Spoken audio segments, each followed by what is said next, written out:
will be one of the things that I'm going to be discussing today. We will start out with a keynote, and I'd like to welcome up the Swedish Minister for Civil Defense, Carl-Oskar Bolin.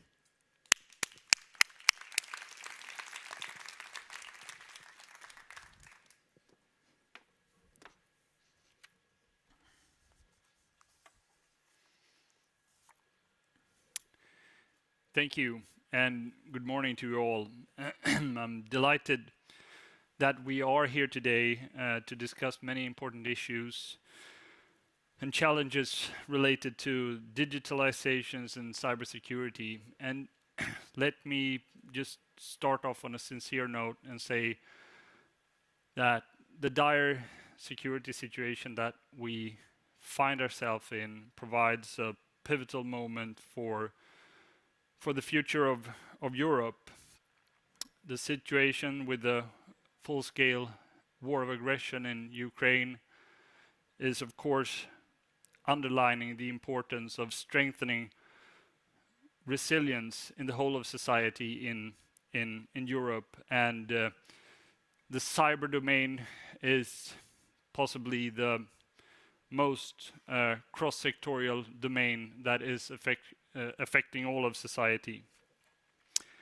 As a holder of the presidency of the Council of the European Union, Sweden has prioritized security and competitiveness in our presidency. And I therefore think it is particularly exciting to be here today and discuss the linkages between cybersecurity and competitiveness. Indeed, these issues are deeply interconnected. We become more competitive as we increase our cybersecurity. As Minister for Civil Defense, a function that has not been around since the end of the Second World War in Sweden, I am responsible for cybersecurity matters, a responsibility that I take very seriously. Building a resilient society that can withstand all kinds of threat is a challenge, especially as digitalization shapes almost everything that is happening in our society today. When we discuss resilience, the issue of cybersecurity undoubtedly cannot be overlooked or ignored.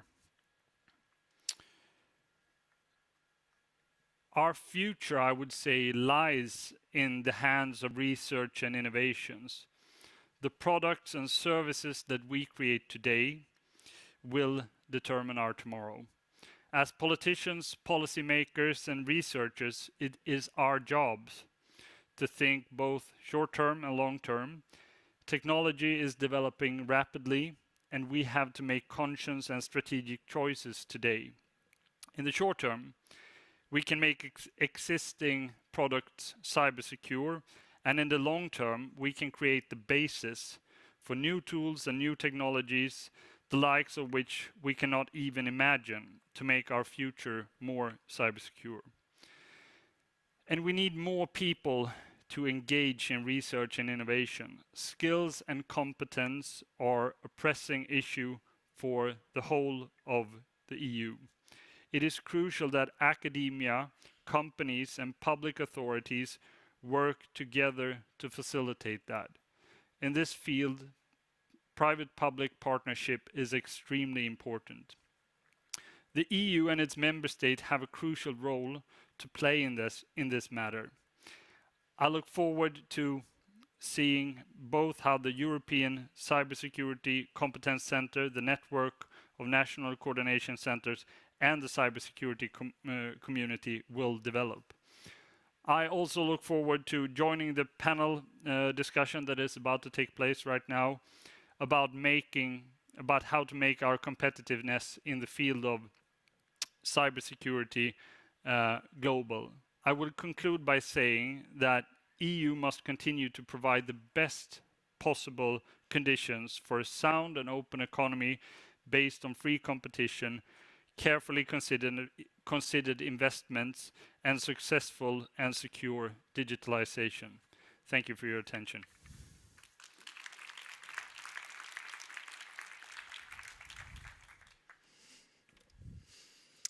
Thank you, Mr. Minister, outlining the lay of the land and a sense of urgency. We would also like to have an opening speech via link, the Vice President Commissioner for Promoting Our European Way of Life, Margaritis Skinas. Dear Minister, dear Eric, colleagues, participants, it is my pleasure to open the second day of this year's Digital Assembly with a highly topical theme of a digital, open and secure Europe. I would like to take this unique opportunity to address you to convey one core message. We need a digital Europe that is at the same time open and secure, but also socially and politically sustainable. One that requires a workforce and population with the adequate digital skills. According to our estimates, almost half of the EU adult population today lack basic digital skills, while over 90% of jobs do require digital skills, a trend that we can only expect to see increased with the recent advancement in artificial intelligence. Therefore, upskilling and reskilling are at the backbone of the digital transition and a sine qua non condition for the security of our Union and of our European way of life. This urgent need for a major skills revolution in Europe is not only limited to the digital sector, and this is precisely why we have proclaimed 2023 as the European Year of Skills. This Year of Skills is our banner to promote a fundamental shift in mindset of policymakers regarding precisely the critical importance of skills. To achieve this fundamental shift, a change of paradigm, we are using all the tools in our toolkit. First, across the various EU budget lines, we have now earmarked 65 billion euros for investment in skills through to 2027. Secondly, specifically for digital skills, given their horizontal nature and the importance to all sectors of the economy, we proposed in April this year to address recommendation to all our member states in two key decisive areas. How to foster the key enabling factors for successful digital education and training, and how to improve the provision of digital skills in education and training. These recommendations will support our member states in providing high-quality, inclusive and accessible digital education and to develop the digital skills of our citizens. And thirdly, we are launching a pilot project for a digital skills certificate to explore how we can facilitate the cross-border recognition of digital skills across the EU. Digital skills are not only instrumental for citizens, but also key for cybersecurity, and therefore integral to our European Union security concerns. I know that cybersecurity will be at the heart of our discussions today, and I want to reiterate that cybersecurity is no longer an issue for industry, it's an issue for society. And when it comes to this topic, the need of cybersecurity professionals in our Union is the elephant in the room, with the shortages estimated currently to be at around 260,000 people, increasing to 500,000 over the next years. With the Cybersecurity Skills Academy initiative that I launched in April this year, our ambition precisely is to boost the number of cybersecurity professionals through a single point of entry for education, training, and funding opportunities. Naturally, we will pay specific and special attention to female participation, as today, unfortunately, women only make up 20% of cybersecurity graduates. We are committed to changing this, not only for equality purposes, but to make sure that at a time of unprecedented challenge and transformation, Europe makes the most of all available talents. The European Cybersecurity Skills Academy will benefit from 10 million euros from a dedicated EU budget under our Digital Europe program. And that would cover this year and next year. Moreover, our cybersecurity agents and the European Cybersecurity Competence Center, ENISA in Athens, and the Cybersecurity Competence Center will support the implementation of the Cybersecurity Skills Academy with their own resources, talent, and expertise. In the future, I really hope that the Academy could take the shape of a European digital infrastructure consortium.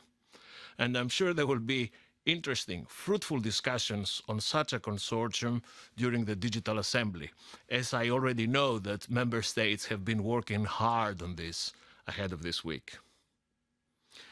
To cut a long story short, dear friends, I'm convinced the Academy has a crucial role to play in ensuring our cybersecurity in the years to come. And for it to succeed, we all need to work together. Commission, member states, companies, educators, and training institutions. We will need all of you, your expertise, your commitment, your enthusiasm, your knowledge. All this would be necessary to close the cybersecurity skills gap in Europe. And I encourage you all to visit the Commission's Digital Skills and Job platform, where exactly the Cybersecurity Skills Academy is currently housed, to make a pledge that will further contribute to closing this gap. Thank you for your attention, and I wish you a rich and rewarding Digital Assembly.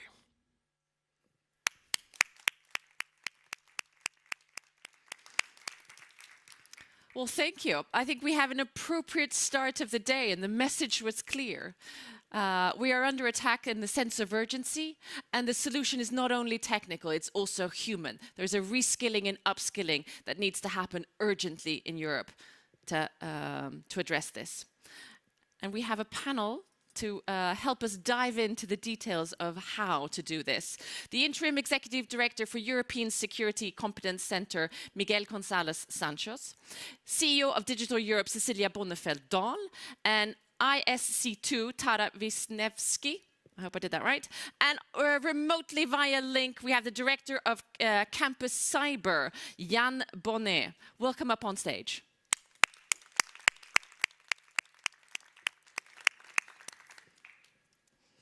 Good morning. Good morning. Let's start with a round of introductions. So, quick introduction, who you represent, and a teaser of what you bring to the table in terms of your perspective on our topic before we dive in properly. And Jan, via link, I'd like you to start, please. So, hello from Paris. Thank you for the invitation. So I'm Jan Bonnet, I'm the Deputy CEO of the Campus Cyber. It's a new initiative to federate all the ecosystem, public and actors, public and private actors to be stronger together. Thank you. Cecilia, please, quick introduction. So I'm the Director General of Digital Europe. We represent around 45,000 companies across Europe. We have 40 organizations in Europe, and I mean, we are aiming to get ready to do exactly what Jan has done in France, creating 10 cyber campuses in Europe, where private and public sector can basically work on upskilling and reskilling, but really delivering a higher amount of a higher level of security, cybersecurity in Europe. Thank you. I look forward to diving into that. Miguel, please. So, good morning. I am Miguel González Sancho. I've been working in the European Commission for quite a few years on digital policies, amongst other things, coordinating the organization of the first digital assemblies quite a few years ago, so it's good to be here. And now I'm here in my capacity of Executive Director of the European Cybersecurity Competence Center, which is a new European body which has the purpose of promoting cybersecurity capabilities and coordination through European funding and funding from other sources. Thank you. And you had joined our pre-session yesterday on the breakouts that we're going to talk about in a second. Tara, welcome. Good morning, everyone. My name is Tara Wisniewski, and I'm here representing ISC2. We are the largest global organization credentialing cybersecurity professionals, which we've been doing for over 3 decades. Our community represents 500,000 people around the globe who are leading the workforce in cyber. Thank you. And for those of you who joined yesterday, we had a breakout session where we had a pre-discussion on many of the topics that we're going to discuss today. And with us, we had our eminent illustrator, Maria, who's in the corner with, you don't have a spotlight on you, you can't see you, but she is there and she should have a spotlight. She has been illustrating the conversations that have been happening today, allowing us to have something to jolt our memory. And thank you, because you illustrated the breakout session yesterday, and you are now going to add with today's conversation. But just so everyone's on the same page, yesterday we talked about the European level versus the national level, the bigger vision strategy and how that needs to be implemented locally, how that needs local talent. We talked a lot about the people. We talked about the skills gap. Maria visualized that as a canyon that we need to jump over in terms of a skills gap. I think A for effort in terms of drama there. But yes, there is a bridge over the canyon, which is obviously partly technical, partly policy, but also skills. And we heard it today. There is an upskilling revolution that needs to happen. So you didn't dramatize it too much there. So education, both in terms of industry, we talked about where is that education? Is it a one-shot thing? Probably not. It needs to happen throughout, ongoing, lifelong learning. We talked about this is not a box to tick. This is a constant that we need to live with and work with. And we need to see it both as the threat that it is, but then also how do you take that energy and make it an opportunity in terms of European competitiveness. We talked about more, but let's dive into the topic here today. Miguel, you were there. Did I summarize it correctly? Anything else you'd like to highlight? Perfectly. No, Perfectly. That was Note that down for the minutes.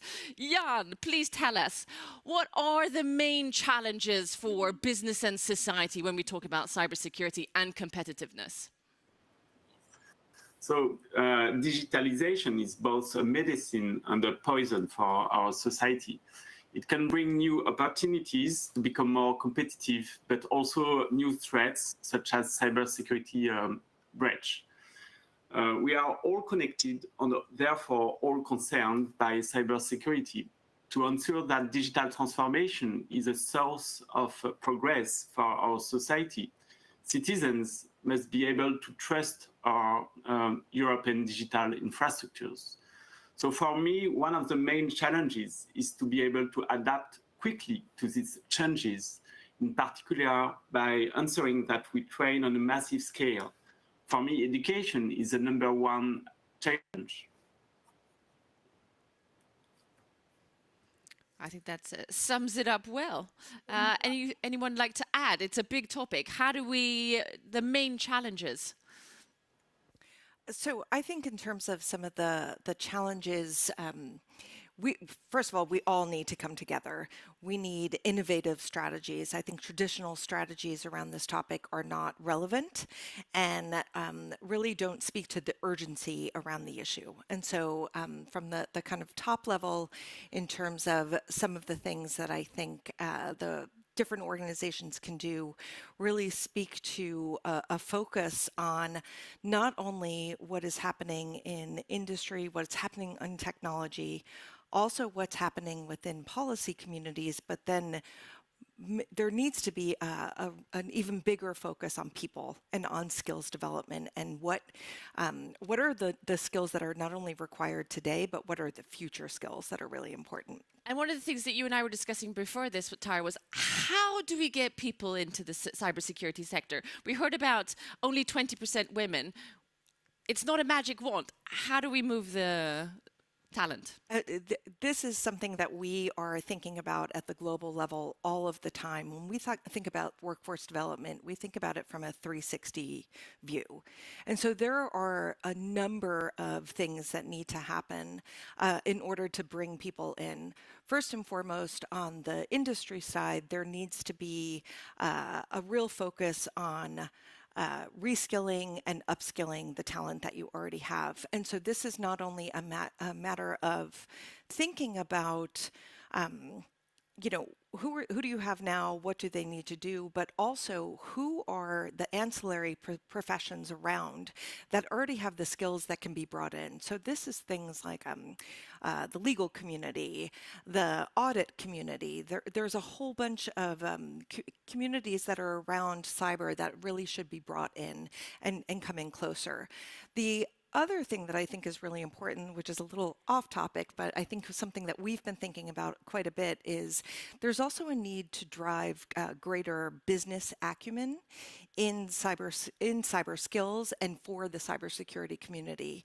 We are seeing globally an increase of not only national level strategies, regional level strategies that are really aimed at driving the workforce, but there needs to be so much more around how does cyber actually, now that it's not something in the corner, it is pervasive in the business. And so what can we do to actually bring in more of the business community and bring it into cyber? So there's almost a melding of skills and that need. On the public sector, we believe that we already see, so we've already heard the number of 260,000 skills gap in the European Union currently, and that will indeed increase. And with the current legislative packages on the table, this is just going to increase the demand, increase the need for qualified skills professionals. And so what we advocate for from the public side is that for policymakers, when they are developing skills requirements, that they have complete clarity around those skills requirements, but also that any frameworks, which ANISA is already building and building, but that those frameworks are based on global standards.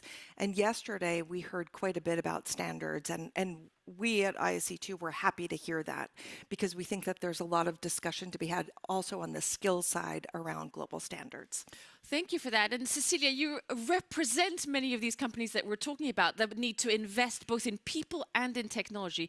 Could you give us your view on this, and maybe specifically about the investment, which will differ depending on size of company and ability? Yeah, so first of all, I totally adhere to the big challenge being skills. It's been said 3 times now, so I don't need to repeat it. Let me look at a few other challenges. We have a market that is growing by 17% yearly. We have 10% on a good day, I would say, of the cybersecurity companies in Europe who comes a European headquartered. So there is a huge growth potential. Of course, the lack of skills prevents that kind of the takeoff of more companies actually to grow big in Europe. Second of all, we have a fragmentation of the cybersecurity on the tech market in general in Europe, meaning that we still have mainly procurement of technologies being national. But if you want companies to grow, I mean, 50% of our GDP in Europe is public sector money, public procurement. So how can we actually allow some of the countries to invest together to make more scale of procurement, and also allow SMEs or medium-sized companies to enter those procurement processes? In the end, it's all about having more digital or more cyber resilience in Europe. So how can we work together on concrete procurement innovation, not only in universities, but also in the applied use of cybersecurity applications and technologies between private and public sector. And now we know that there has been 2 initiatives, so solutions are on the way. One is, of course, the Cyber Solidarity Act, where the EU countries and the EU Commission is looking at a structure for companies to be like a cyber reserve. So really being accredited to tap in. So if we have a situation, a large scale attack, we already have companies that are trusted vendors in Europe to act with governments on cybersecurity. It is no secret that there is no way that public sector can manage this alone. I mean, we struggle to find the specialists in private sector, and we pay way better than the public sector. So if we are to be more secure in Europe, we need that collaboration, and we need structures, legal structures that allows us to do that. So we are from private sector really big supporters and been pushing this from the start, that we need the Cyber Solidarity Act, we need this trust as vendors, the cyber reserve of private sector companies in a structure that allows us to move really quickly. Another one is, of course, the cyber governance. So Jan represents one of the centers in France that has done this, but how do we actually work across border in Europe? Security has always been a national competence. So there's this, I don't want to give away my sovereignty. But the truth is, on this area, the sovereignty is like a myth. It's not something that you can solve in like Denmark or Sweden or Germany by yourself. You need friends in private sector and across the board, and you need really fast governance structures and sharing vulnerability and solving the situation. So I would say a lot of good initiatives is on the way. Both the Skills Academy, the Cyber Skills Academy, the Cyber Solidarity Act, but we and the European Cyber Defense strategy. Now it's all in the weeds on how we get this done as fast as possible and not ending up in, this is national competence, but what's the problem? How do we solve it? And I think it's on the way, but of course it's always a complicated matter. Miguel, what's the problem? How do we solve it? We need more friends. Could you give the European umbrella view on how this is being addressed? These being skills in particular, or what Cecilia was mentioning, addressing the need to build strong coalitions both between member states as well as public-private. Well, at the European level, there's been phenomenal progress over the last years when it comes to cybersecurity policy. I would like to name it in this very broad way. When we look back 10 years ago, there was not very much of it, apart from support for research. And now there's a lot, and there's been a key ingredient to that, which is, of course, the level of a cyber threat has increased enormously, in parallel to the accelerated level of digitalization, which has meant that I've seen that throughout the years in terms of member states' appetite for coming closer and cooperation. This has developed very, very fast, and of course the pandemic, and then now the war, that has led to a to a level of willingness to cooperate and come together that we haven't seen before.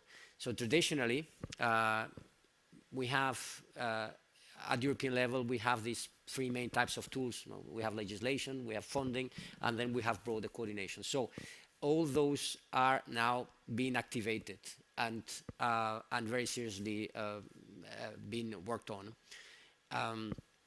Now it's difficult to follow the pace. Even it has to be. And going back to the issue of skills, that's something that comes at all levels. Really, it's not just about the market; it's the public side as well, because those regulators, those public authorities, they also need. They have those needs. Those needs to cope with this need of doing more about cybersecurity. So that means that there's a number of legislative proposals on the table. Yesterday, throughout the day, in the session in the morning and throughout the day, there was a lot of talk about regulation and the consensus that regulation is necessary, but it has to be the right level of regulation, if you like, and then implementation. Because one thing is to put papers on the table, but then to implement them. And then, this Cyber Skills Academy that Vice President Skinner was presenting, it was a bit like the piece that was missing in this puzzle. So to do something about the people. So, everything is activated at the moment, and it has to be, no choice. And one of the things we also discussed on top of that was maybe a level of personal responsibility. We also need to educate ourselves and take our play our own piece in this. Absolutely. But Carl-Oskar, cybersecurity is one of the key pillars of this presidency. How do you see us contributing to the collaborations in Europe? What would you see coming next? Let me just start off by saying, because I think there has been a lot of wise thing being said in this panel, but I think, and you're all touching upon that we have to start by looking at the spectrum of threats towards our society, and at no time in history there has been an environment where, you know, criminal action, the border between criminal actions and violation of international law, that has been erased. So vicious actors are both conducting criminal actions towards private entities in this society, and at the same time attacking individual and multiple states. And so if the threat is composed of actors that is backed by state actors, for example, of course our response to that has to be the same. We need to, in the same way, have a very, very close public-private partnership, because that is as I see it, the only way to tackle these issues. I mean, a lot of the development is being driven within the private sector for strictly commercial reasons. You know, everyone wants to protect their data and their services, but there is also a threat directed to us as a state. And of course, the state has to be a driving factor to facilitate the work that is being done in the private sector. And I think what Jan Bonnet is describing is one of the ways that we all have to move forward in forming cyber campuses to be able to get a good melting pot where the private sector and the public sector can meet. And what should then be the EU's role in this? Well, I think that EU has a tremendously important role to amplify all the good initiative that is being done within the different states, and of course facilitate an environment where we all can work together to sort of get, you know, the tip of the spearhead sharper, but also get a broad sense of urgency. Because where we are lacking is where we are falling behind, I think, is that we need to have a broad level of a high lowest level of cybersecurity, and the only way to get there is to facilitate an environment where we could get providing a more competence. And I think that EU has a tremendously important role in fulfilling that, but every state also need to take their own responsibility in this regard. Can I add to that? Before you do, 1 second. There is a microphone, so if someone would like to ask a question to the audience, please raise their hand and we will listen. Okay, I think we have a question there, but I just want to even pick up on that a little bit more. So it's not even, I fully agree with what you've said and the urgency, but there's also an opportunity here. And there's an opportunity for the EU to be a real leader in the way that it actually traditionally has been from the regulatory environment in driving that competence and driving that competence of really setting the global stage for what skills development can look like. What we see as an organization that, you know, works with people who are on the ground every day is what's happening now, given globally, there are lots of activity on the legislative and regulatory side, that is actually driving a certain level of professionalization of the sector. And in that professionalization of the sector, there is an opportunity to not only improve input into the sector. So that's diversity initiatives, all of the things that are going to increase people in, but also raise the level of competency of the sector. And I think that that's a real opportunity that all of the different legislative packages that are on the table right now, all of the different activities, what Cecilia is leading, that really leads to this kind of bubbling up of the profile of the sector. I think that's a real opportunity for Europe to be a global leader. Thank you. We had a question here. Do we have a microphone?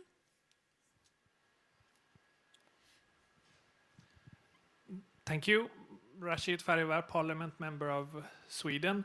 I think what has been, you have touched upon that a little about personal responsibility. I think what is probably forgotten little is the general awareness of cybersecurity among all population within Europe.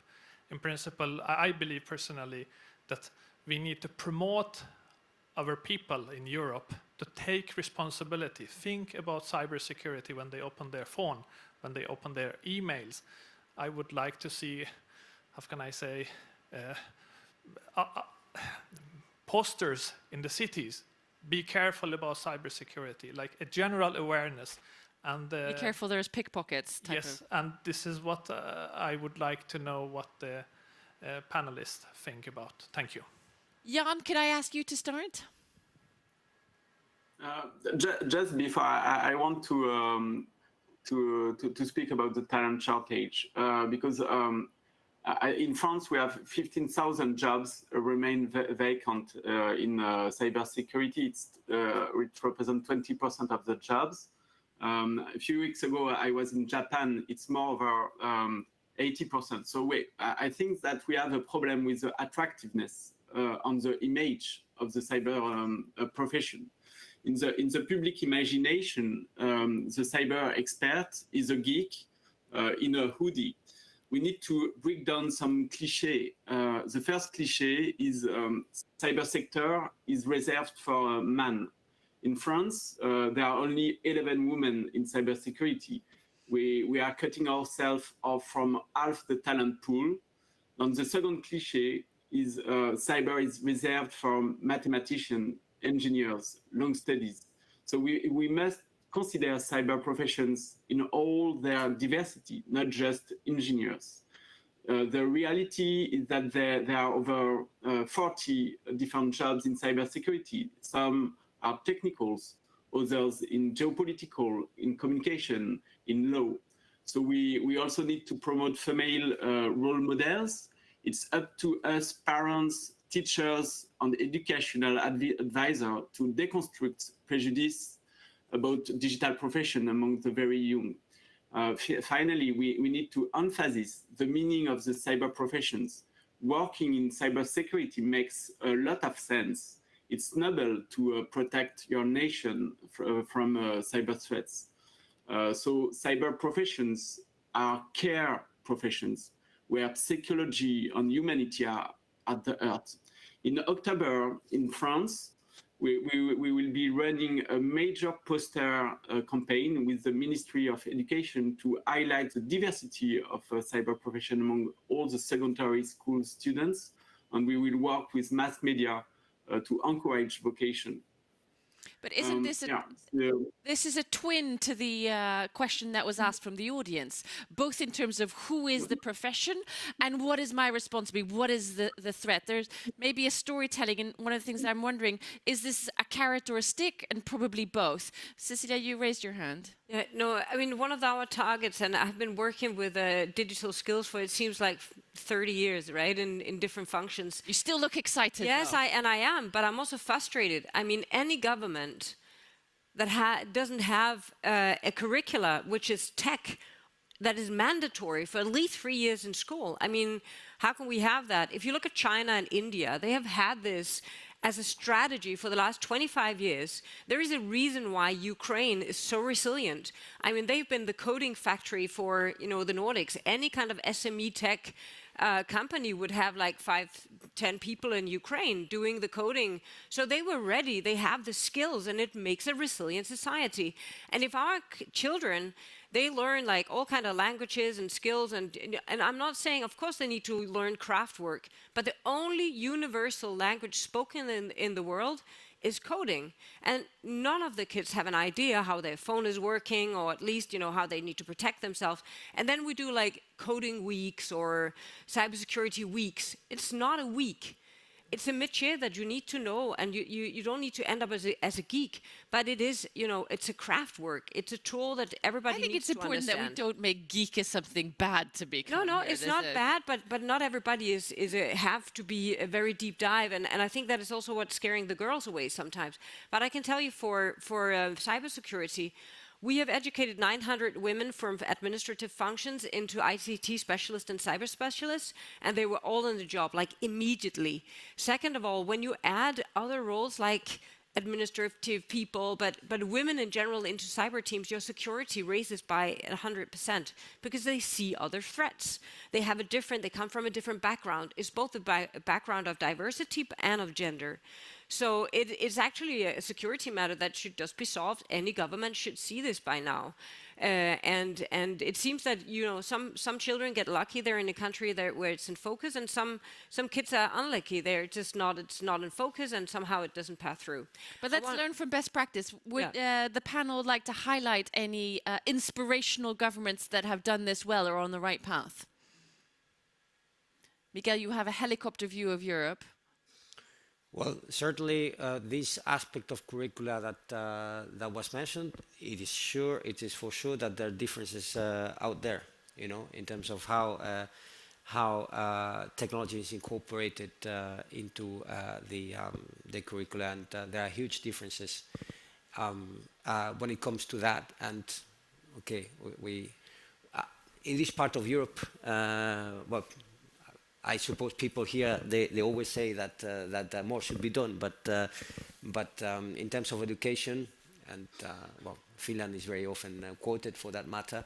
It's not just about showing the coding, which is super important, but also to incorporate the technology in the way in the way education is delivered, and interactivity, and moving from the school system that you know, we've known for 100 years or more of, which is basically broadcasting from one person to the others, and more engaging the children. So I think, well, certainly, I don't want to name, say any countries. I'm not the big specialist on skills, but I think, as I said, the impression I have is that this part of Europe is doing well as compared to others. But of course, we need to look for the best examples. But just to finish, I think perhaps very often it's not a matter of countries. Of course, at national level, education, you know, basic curricula are defined.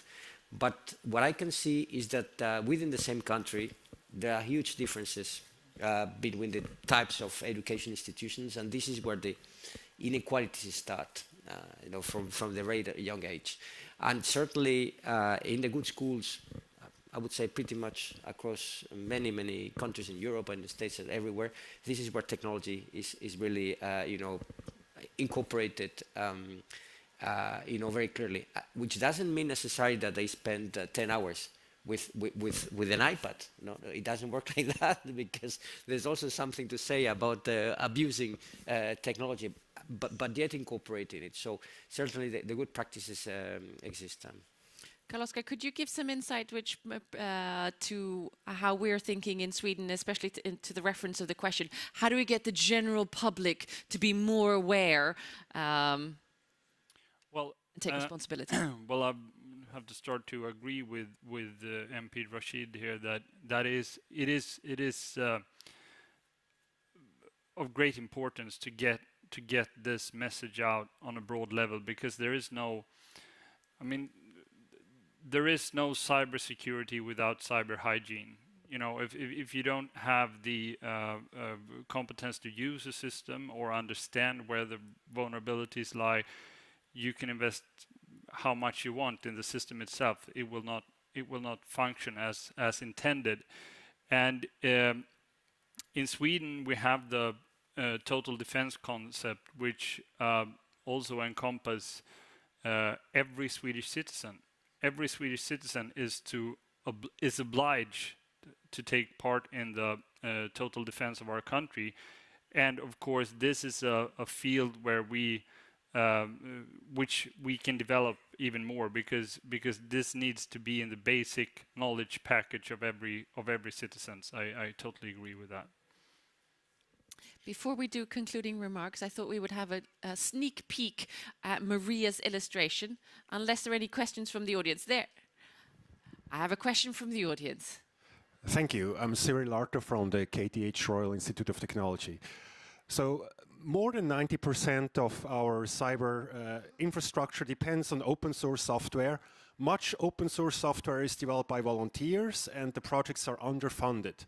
How can we strengthen open source software that we don't have security problems like with Log4j or similar problems anymore so often in the future? Who would like to take the question? Well, Jan? Perhaps,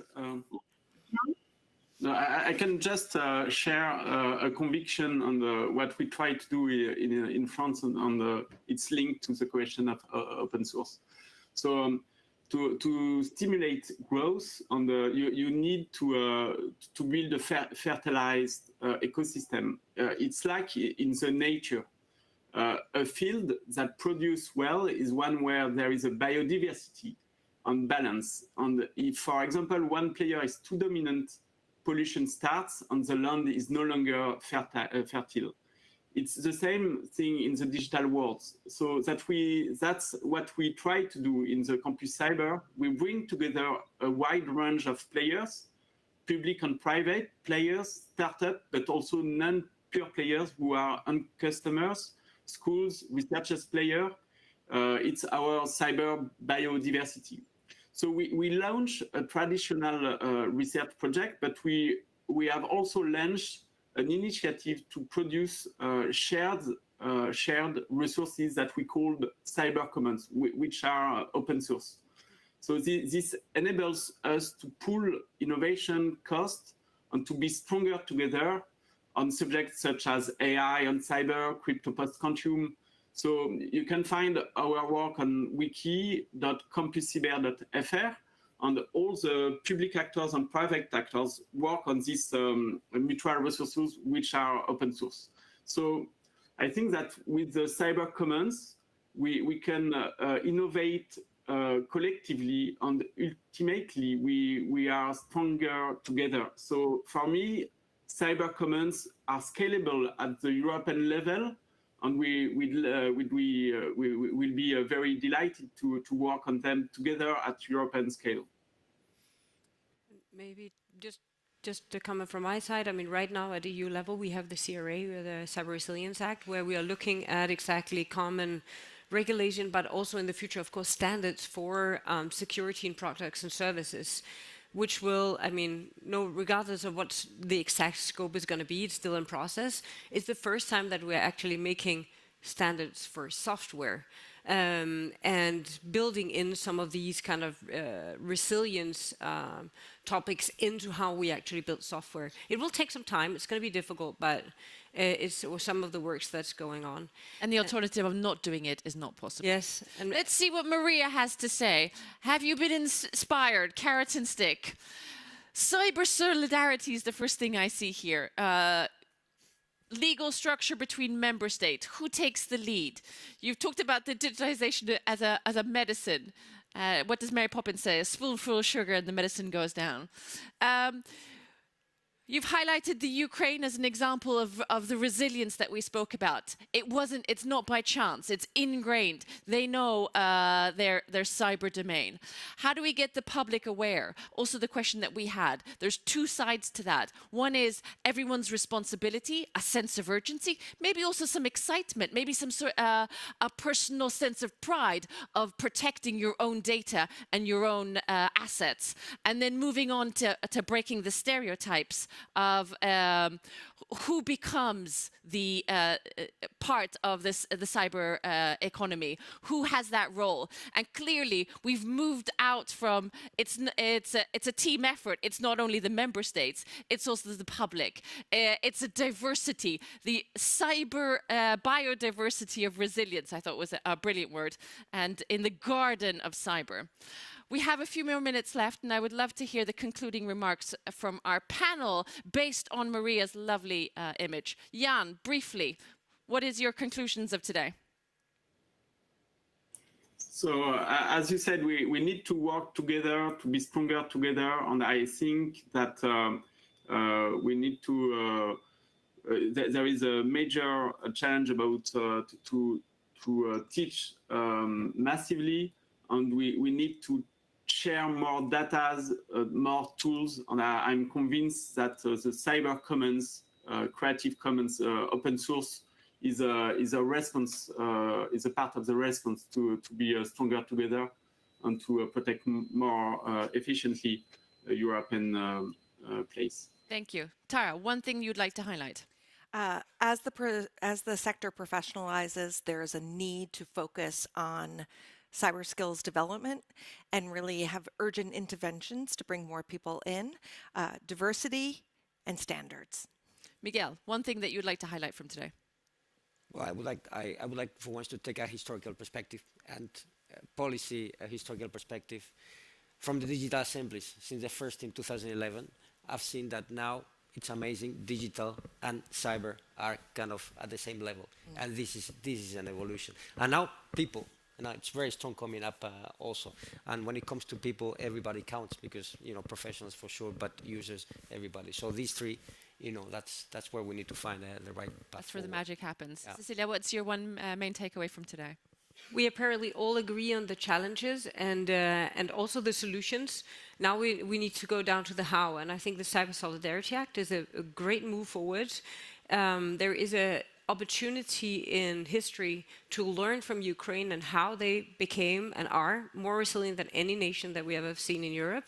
And it's great news that Sweden is stepping into the defense agenda again. So a big thank you also to you, Minister, for taking this role and for leading it during the Swedish presidency. Final words, Mr. Minister. Have you added anything to your to-do list when you go back to the office?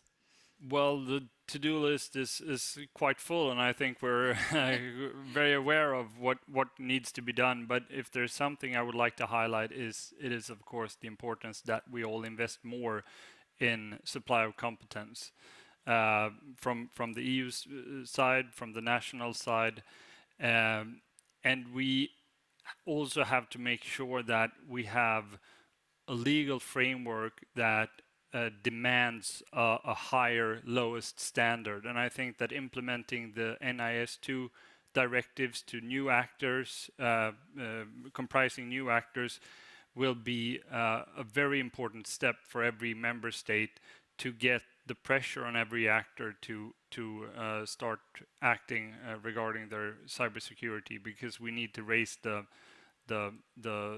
lowest level across the field. We need to raise the lowest level, and we need more coffee. Thank you so much for the panel. We'll be back here at 10:30. Big round of applause.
Welcome back from coffee and welcome to plenary session 5, a secure European identity, the EU digital wallet, identity wallet.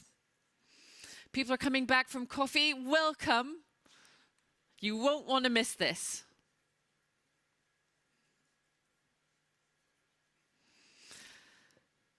So, the proposed European digital identity wallet will offer practical digital solutions that will make it possible for EU citizens and businesses to securely authenticate themselves, to access public services and digital services such as enrolling for a university or renting a car. One of the things that I want to discuss through in this plenary today is what are the intended benefits of the European Digital Identity Wallet? What are the key priorities? Let's look at the opportunities and look at some of the risks. Given the size of the question, I thought we would start with a menti, which means take out your phones, there's a code, and answer the question, what comes to mind when you hear European digital identity?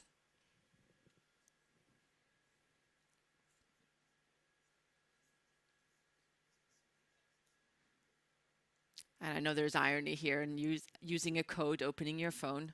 And for those of you who were in the previous session and are aware of security, hopefully you do some sort of two-step authentication.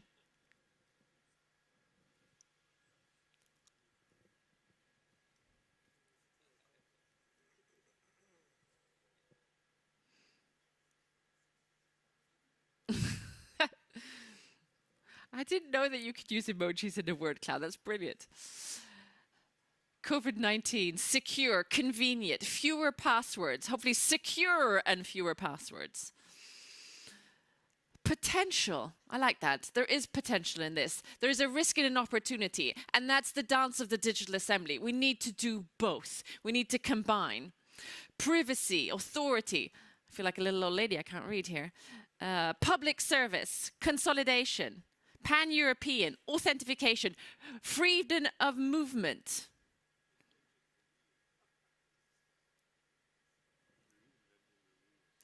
I'm hearing reinventing the wheel from the first row. Payments. Again? Is there a question mark or is there an exclamation mark after the again? It's needed.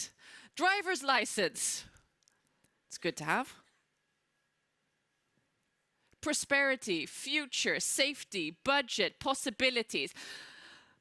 You'll get a gold star, A for effort. I think that encapsulates many of the things and a lot of inspiration for me and the panel. Let's kick off this session with a short video as you continue to enter words.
I see an applaud. I applaud your applaud. Let's kick off this plenary with a keynote from the Director General of DG Connect, Robert Viola.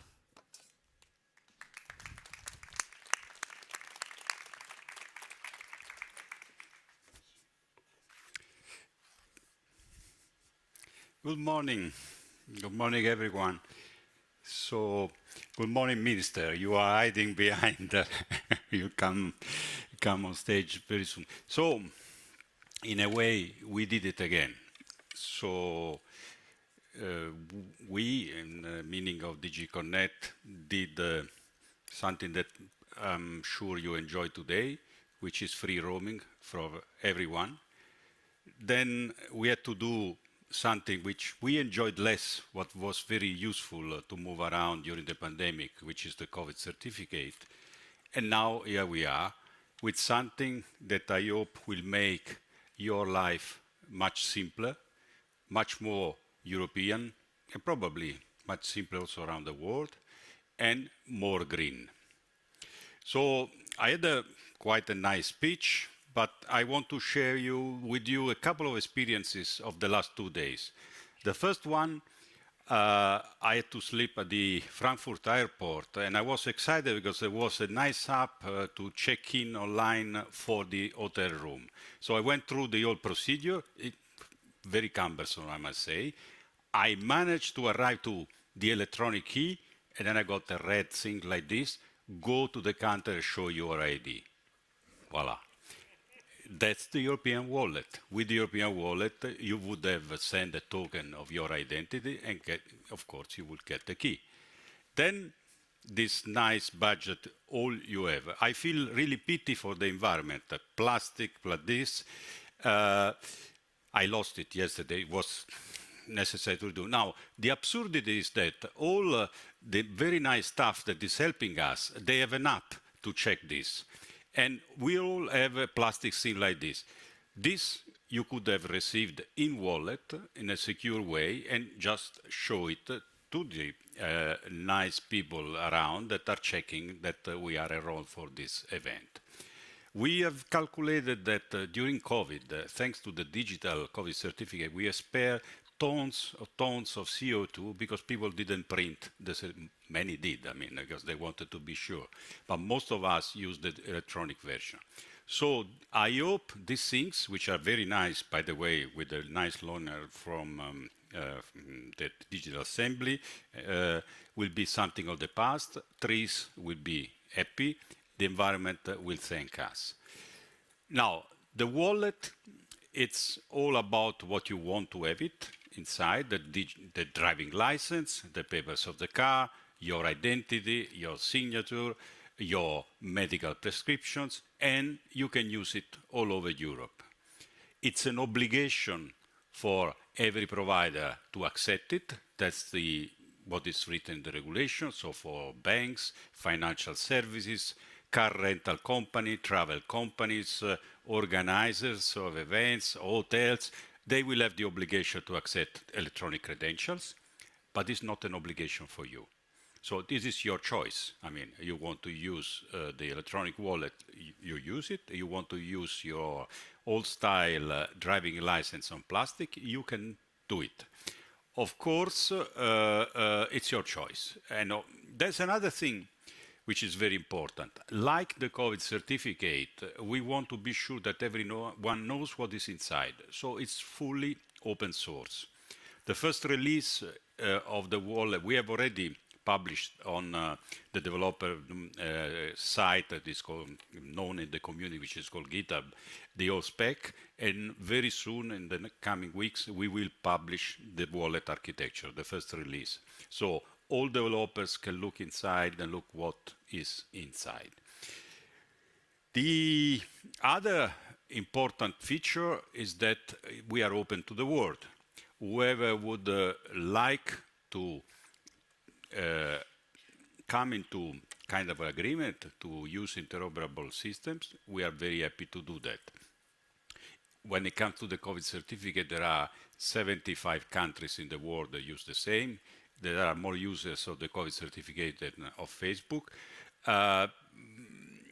you know, it's for the wallet. It's different because it's about really opening up to many service providers and ideas and new ways of doing business, which opens us limitless possibilities. Where are we? So, first of all, the rules. The rules, I have to thank the Swedish Presidency because it's taking, the negotiations very seriously with the Parliament. We are progressing, and I hope that an agreement is on site to have the legal system in place. The other element is the software architecture of the wallet, and as I say, we are progressing and will be published very soon. And then we have invested over 50 million euros in pilots. We have a community of 200, some of you are part of this community, experimenters in all different fields, from finance to travel, from other types of transactions, which are working together. Member states, private companies, because the idea really is to have an open ecosystem. So to conclude, today there was the video, you had to suffer my speech. I hope for the next assembly you will have all your badges in the wallet. Many thanks. I should stay there, yeah. I was disciplined this time. You were perfect, excellent, gold star. Please pick a chair, and with your permission, I thought we would ask the audience if they'd used a digital wallet. So if you go into Menti again, there will be a new question, which is, da-na-na-na-na. Have you used a digital wallet? So it's confession time.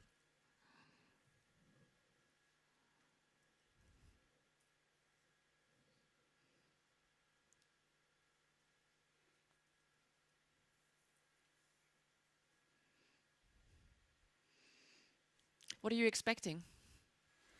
What I'm seeing. Yeah, the Apple Wallet, many people have used and tried. And still a large group of people haven't used wallets yet. And the question maybe that we should ask ourselves is, why? Is it a user experience? Is it a convenience experience? Or not yet seen the need for it? But there's a predominant player here, which is the Apple Wallet. But that gives us food for thought for the conversation. And please continue to answer while I welcome up our esteemed panel that will dive into the ins and outs and the risks and the opportunities of how to implement the European Digital Wallet. Welcome up the panel. Minister for Public Affairs of Sweden, Mr. Erik Slottner, Executive Member of the Board of Deutsche Sparkasse and Geobank, Caroline Schreiber, and Chief Technology Officer of Amadeus IT Group, Sylvan Roy, and the co-founder of Ubiquito B and co-inventor of the UB key, the strong authentication key, Stina Arensvärd. A warm welcome.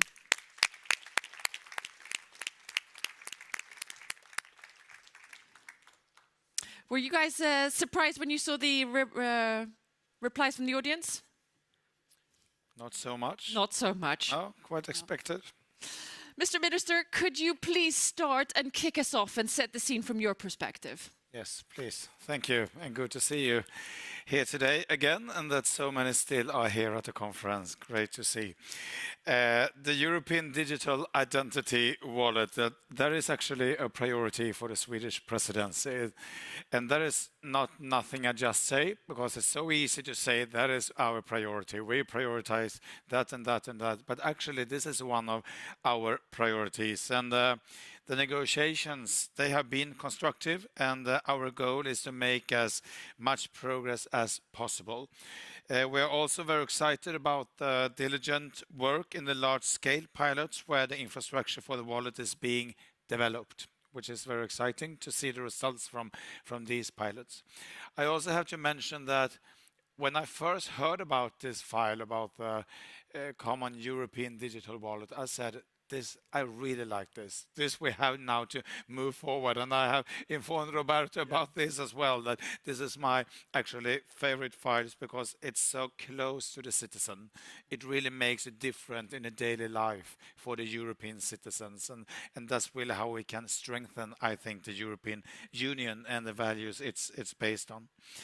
And I mean, the digital identity solutions are important for many reasons. One of them are an accessible perspective. It is important in a digitalized society that as many people as possible can identify themselves digitally, irrespective of digital competence or disabilities. And another reason is security, of course. What happens if it shuts down the system? I mean, we really have to have a focus on security issues as well. And we are convinced that the European Digital Identity Wallet can facilitate the digital transition of society, and it will also make it easier for EU citizens to identify themselves or provide personal attributes for the purpose of access to public and private digital services across the Union. So, and also I would mention a short thing that in Sweden, digital identity solutions have been in the market since early 2000, and it has been provided by private companies in Sweden, which is the bank sector. And that has had a really positive impact on the digitalization of the Swedish society, and the use of these electronic identifications are very well spread in Sweden. But now we have to move on, because now we also have a need, we are in the need of a national electronic identification on the highest level of assurance to be able to introduce the digital wallet, the European digital wallet.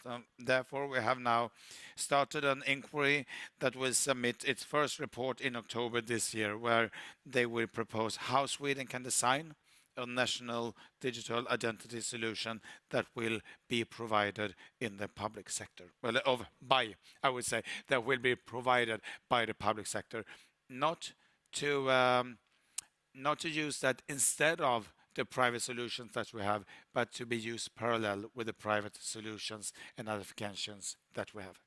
Thank you. Thank you for that, and welcome to the rest of the panel as well. I thought in order for the audience to get to know you better, quick introduction and a teaser to what you're going to bring to the conversation. Caroline. Yeah, thank you. Yeah, my name is Caroline Schriever. I'm an executive board member of the German Saving Banking Group, and we are the biggest banking group in Germany for retail banking. 20 million customers are using our apps, and we really want to accelerate the use cases for the digital wallet. We are in both projects in no beat and potential, and I think this is really important to push it forward first for our case in Germany and then spreading it out to Europe. Thank you. Sylvain? I'm Sylvain Roy, CTO of Amadeus.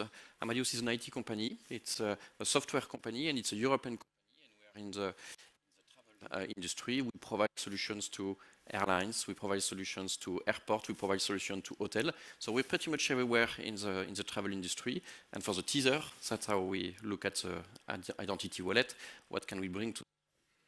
Thank you. Stina? I am Stina Ehrensfeld. I'm an internet security entrepreneur. 16 years ago, I founded a company with the vision of enabling one single authenticator to any number of services.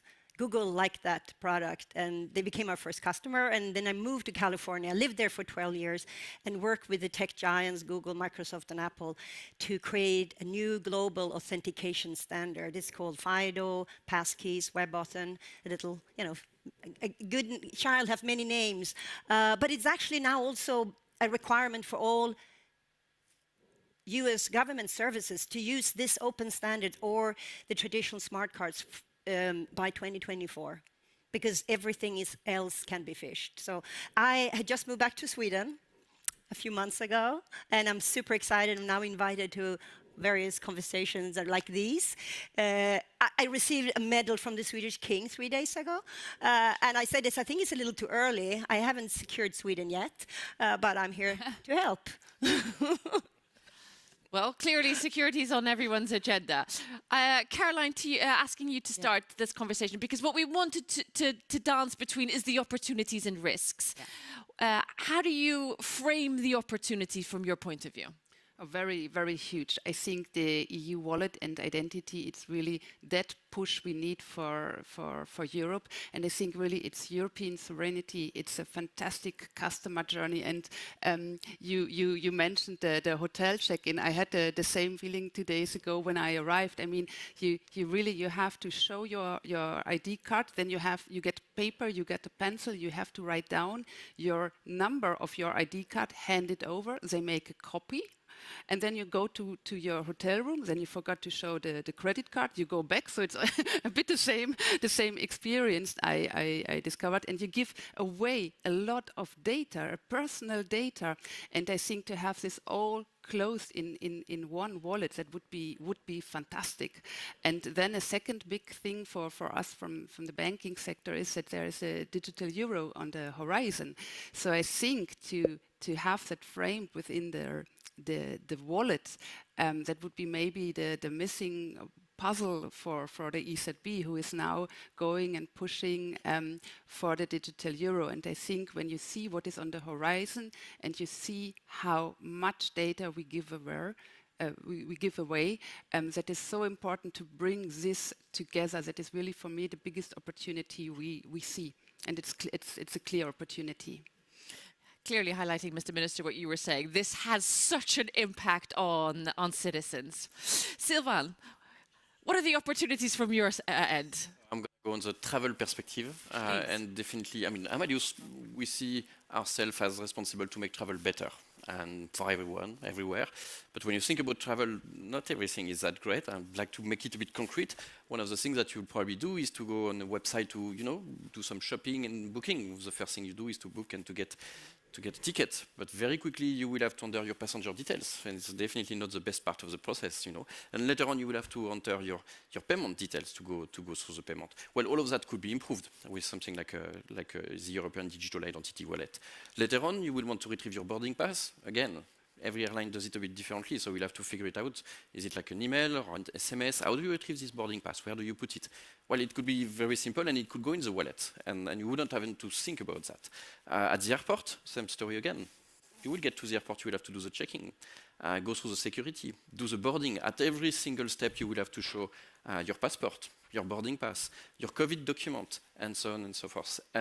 And all of that could be much more improved, and those documents could have been checked out and verified before you actually reach the airport. So it could be much faster to do that. And then you will go to the hotel, or you will go to get your car that you've rented. And again, you will have to do it, you will have to fill a form, you will have to give your passport. I mean, all those use cases all along the traveler journey are things that can be improved. So that we really see that as the immediate opportunity to improve the life of the traveler. And then obviously we also see the ecosystem that could be built around the European Digital Identity Wallet, and all those use cases that we don't even see today, we don't even know, but which will be enabled by a wallet. I think it's clear why we're doing this. Exactly. I don't have to add much. You don't need to add that.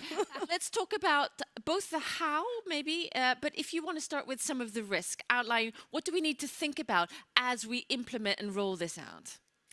The challenge is actually some things are a little unclear so far, and I think that could be an opportunity to improve the privacy and security, which is the area that I'm very passionate about. So we're talking about the opportunity to not having to share everything to a service provider, but I don't think that technically can be enforced. So that has to be regulated by the government. Have to sort of come after, and not only say what information should you ask for and do you need to ask for, so people don't give away things that. But then also, how would that data be stored and protected so it's not stolen and misused? We sort of need a GDPR 2.0 here. Like, not just like, hey, you can't do anything what you want with this data. You also really have to protect it. So that's an area I am, just have to watch out for. The other one that I'm personally even more concerned about is that we are building a European identity wallet focused on mobile apps that are controlled by Chinese and American smartphone providers that own and control our data. And we need to be very cautious and go in with that, blue-eyed, well, not blue-eyed, but open-eyed, and say, of course, we all have phones and computers, like, we need them. But we need to regulate, and there are plenty of European companies that provide services and hardware that can complement and will be as secure and easy to use as some of the architecture I've seen that is solely based on the wallets. So, and then the other challenge, my final one, is we don't know all of these challenges. Actually, until we put it out there. As an entrepreneur, you sit and you code and you do stuff, and then you put it out with real users. That's when you really know if you have a problem or not. So anyone who's working on any pilots here, yes, and anyone who feel they're not moving forward because they don't get the help they need, I'm just encouraging anyone to move as fast as possible to put something out there, small pilots with real users, so we can test what works, what doesn't work. Because that's the only way to know if this beautiful dream that we're all excited about will actually work. Thank you. A few important risks that we need to discuss. And I just want to remind you that there's a microphone. So if anyone wants to add and ask a question, please raise the hand and we have a microphone here. And while someone's thinking about that, Roberta, from your point of view, how are you addressing some of the risks now that we're implementing it? Well, you know, everything in life has risk. I mean, even working down the so it's always risk-benefit. And I think we all agree in this panel, and I have seen also in the poll of the audience, everybody agrees the benefits are huge. Now, we have to be mindful of, the things we were discussed. I mean, how the data are encrypted, what kind of interactions we have with providers. Now, some of the things we already know, because we don't come here naive. I mean, this is a kind of very enthusiastic adventure. We have been now testing over 3 billion, on 3 billion citizens around the world, how the handshake with the COVID certificate works. You don't need to give your data to a third party. You don't. You need to have a verification token. And then once the verification event is over, no data are given up. The regulation will clarify that you are in control and you don't need to leave traces behind unless the law requires to do that. Now, if you go in a public hospital in Spain and you are a Swedish citizen, the public hospital needs to identify you by your social security number in Sweden. This number needs to be in the IT system of the public provider. This is one of the rare cases where, of course, this number has to be there, because otherwise you are not identifiable. If the airline needs to, collect the passport number because it acts on behalf of public security authorities to enter a country in which passport should be shown, then probably this passport number is left. Now, on those wallets that we are using, who do you think have the data? I mean, just I'm asking the question. I mean, and I think you know the answer. So sometimes we have this kind of strange attitude that we are perfectly okay to give all the secrets of our life to private providers we don't even know, around the world. And then when it comes to elected people, we elected the democratic institutions, we actually fear the interaction. It's very human. It comes after hundreds and hundreds of years of history where, unfortunately, freedom was not there. So probably it's a reflex we have inside. But in democratic societies, normally you should trust more. Who you entrust and elect to do something, a public office, rather than some unknown on the other side of the world. No? But that's how it is. And of course, then, we have to use the latest technology. And this is very important, how you secure the wallet. Will you use something provided by the smartphone providers, by a third-party provider? The wallet architecture is very flexible. So allows you to be independent from the smartphone providers, allows you to use the secure element they provide, and it will be, I mean, the choice of the various developers. I mean, and indeed it's correct that we need to stabilize a little bit now in terms of looking at the various use cases and try to do our best. But I'm very confident if there's a will, there's a way. There's a will, there's a way. Caroline, 1 second. We have a question from the audience. Hello, this is Wouter from Belgian Mobile ID, the digital identity in Belgium, now the Benelux. And I have a question about eIDAS 2.0, which of course is important around anything around the wallet. As we see eIDAS 2.0 take shape, isn't there a risk with strong government control and some requirements that are not that easy for private sector to make a business case around, being open source, free qualified sign, etc.? Isn't there a risk that will lead to a sort of parallel universe of government-controlled wallets, a European identity wallet, and private wallets with the risk of big tech, US, China, device manufacturers, as you also mentioned, that will sort of push their solutions, not having to abide by the stronger, compliant eIDAS framework, which will lead to the risk that you also mentioned, wild west of non-regulated wallets. Don't you see that risk? Thank you. Who would like to answer that question?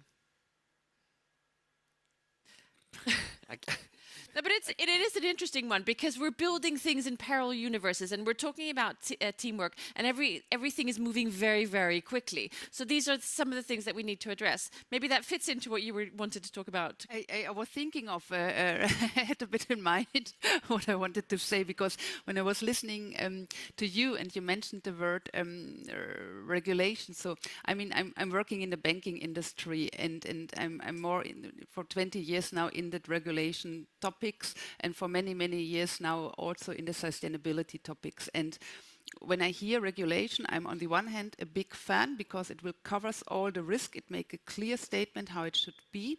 But on the other hand, we have to keep it simple, because when I see banks, how much they handle with regulation and with the sustainability thing, how much the taxonomy costs in terms of data, in terms of time. And that leads to that we are so positive and so powerful when it comes to sustainability, and then we see, oh, it's regulation. So, and what I bit to balance it between find the right regulation, that we still keep on this positive thing on the wallet, on digitalization, that is so important, but to keep regulation and the positive spirit in balance and to tackle the risk, because the more regulation you have, the bigger the risk will be. That is, and keep it simple often takes more time than building a big regulation around it. And I think that is a bit what you were asking it too. How do you balance it, and how can you handle it? Maybe that is part of the answer or a wish to their commission at that point. I didn't want to dominate the panel, but frankly, there's a bit of confusion in the room that I need to dispel. There's no eIDAS 2.0. The word of eIDAS is over. eIDAS is an acronym of mutual recognition of national identities. When the new regulation, which is called the European Wallet Regulation, will kick in, there will be only one European identity in terms of standard. So the Swedish e-identity, the Danish one, the Italian one, will follow the same standard. So there's no mutual recognition anymore. You can store the picture of your driving license in whatever of those wallets that you have, but this is not your driving license. The token that qualifies this as an authentic driving license is only in the official wallet. And then, I mean, you can do photos, you can do photocopies, use it as you like. If you want to use an identity token, that will be only in that wallet, which will be in total control of the citizens and not of the private companies. all the providers that today provide EID solution, if they are entrusted by governments, they can continue to do that. Like, I mean, in Sweden, I don't think you intend to suddenly run from the state all the services. I don't know what you will do, but I kind of guess you will continue the way, I mean, it is with trusted private providers providing an identity solution. Now, you go to a bank, for instance, for anti-money laundering procedure, you need to be identified. You cannot show a private wallet the photocopy of something. You can do it with an authentic token. And the same if you want to pass the border, I mean, you can pass it electronically, but you need the authentic token. That's the difference between any other wallet and the official one, which has your identity. And digitalized solutions, I mean, in one way, they are much more safe because it makes it more difficult to have false identifications, for example. On the other hand, there are risks because of cyber attacks or data sharing, and the data comes in wrong hands. But I mean, the society becomes more and more digitalized, and no matter if we like it or not, and we have to handle the risks on the way because it gives us so enormous benefits and opportunities, and we have to really use those benefits at the same time as we tackle the risks, because there are a lot of risks. And the debate that is going on now about artificial intelligence that has been very intense during this year in Sweden, I know in Denmark and certainly other countries as well, they focus very much on the risks. And that's good because there are risks, not least when it comes to ethical questions. But we also have to focus on the opportunities and the benefits it brings to us because they are so much bigger than the disadvantages, I would say. And that's why we also need the European regulation. And that's why the Commission and the European Union work so hard to get regulation that are based on European values. So we get a sustainable development of digitalization, both in an environmental, social, and an ethical way. And Mr. Minister, you sound like an entrepreneur. You're echoing what Stina said. You need to put it out there. You need to do the risk and the opportunity. Yep. And I just have a comment. We're here. No, internet wasn't designed for security. Cars were not designed for security. And there is a really cool metaphor here. 50 years ago or 60 years ago, there were no seatbelts in cars. People died like flies on the highways.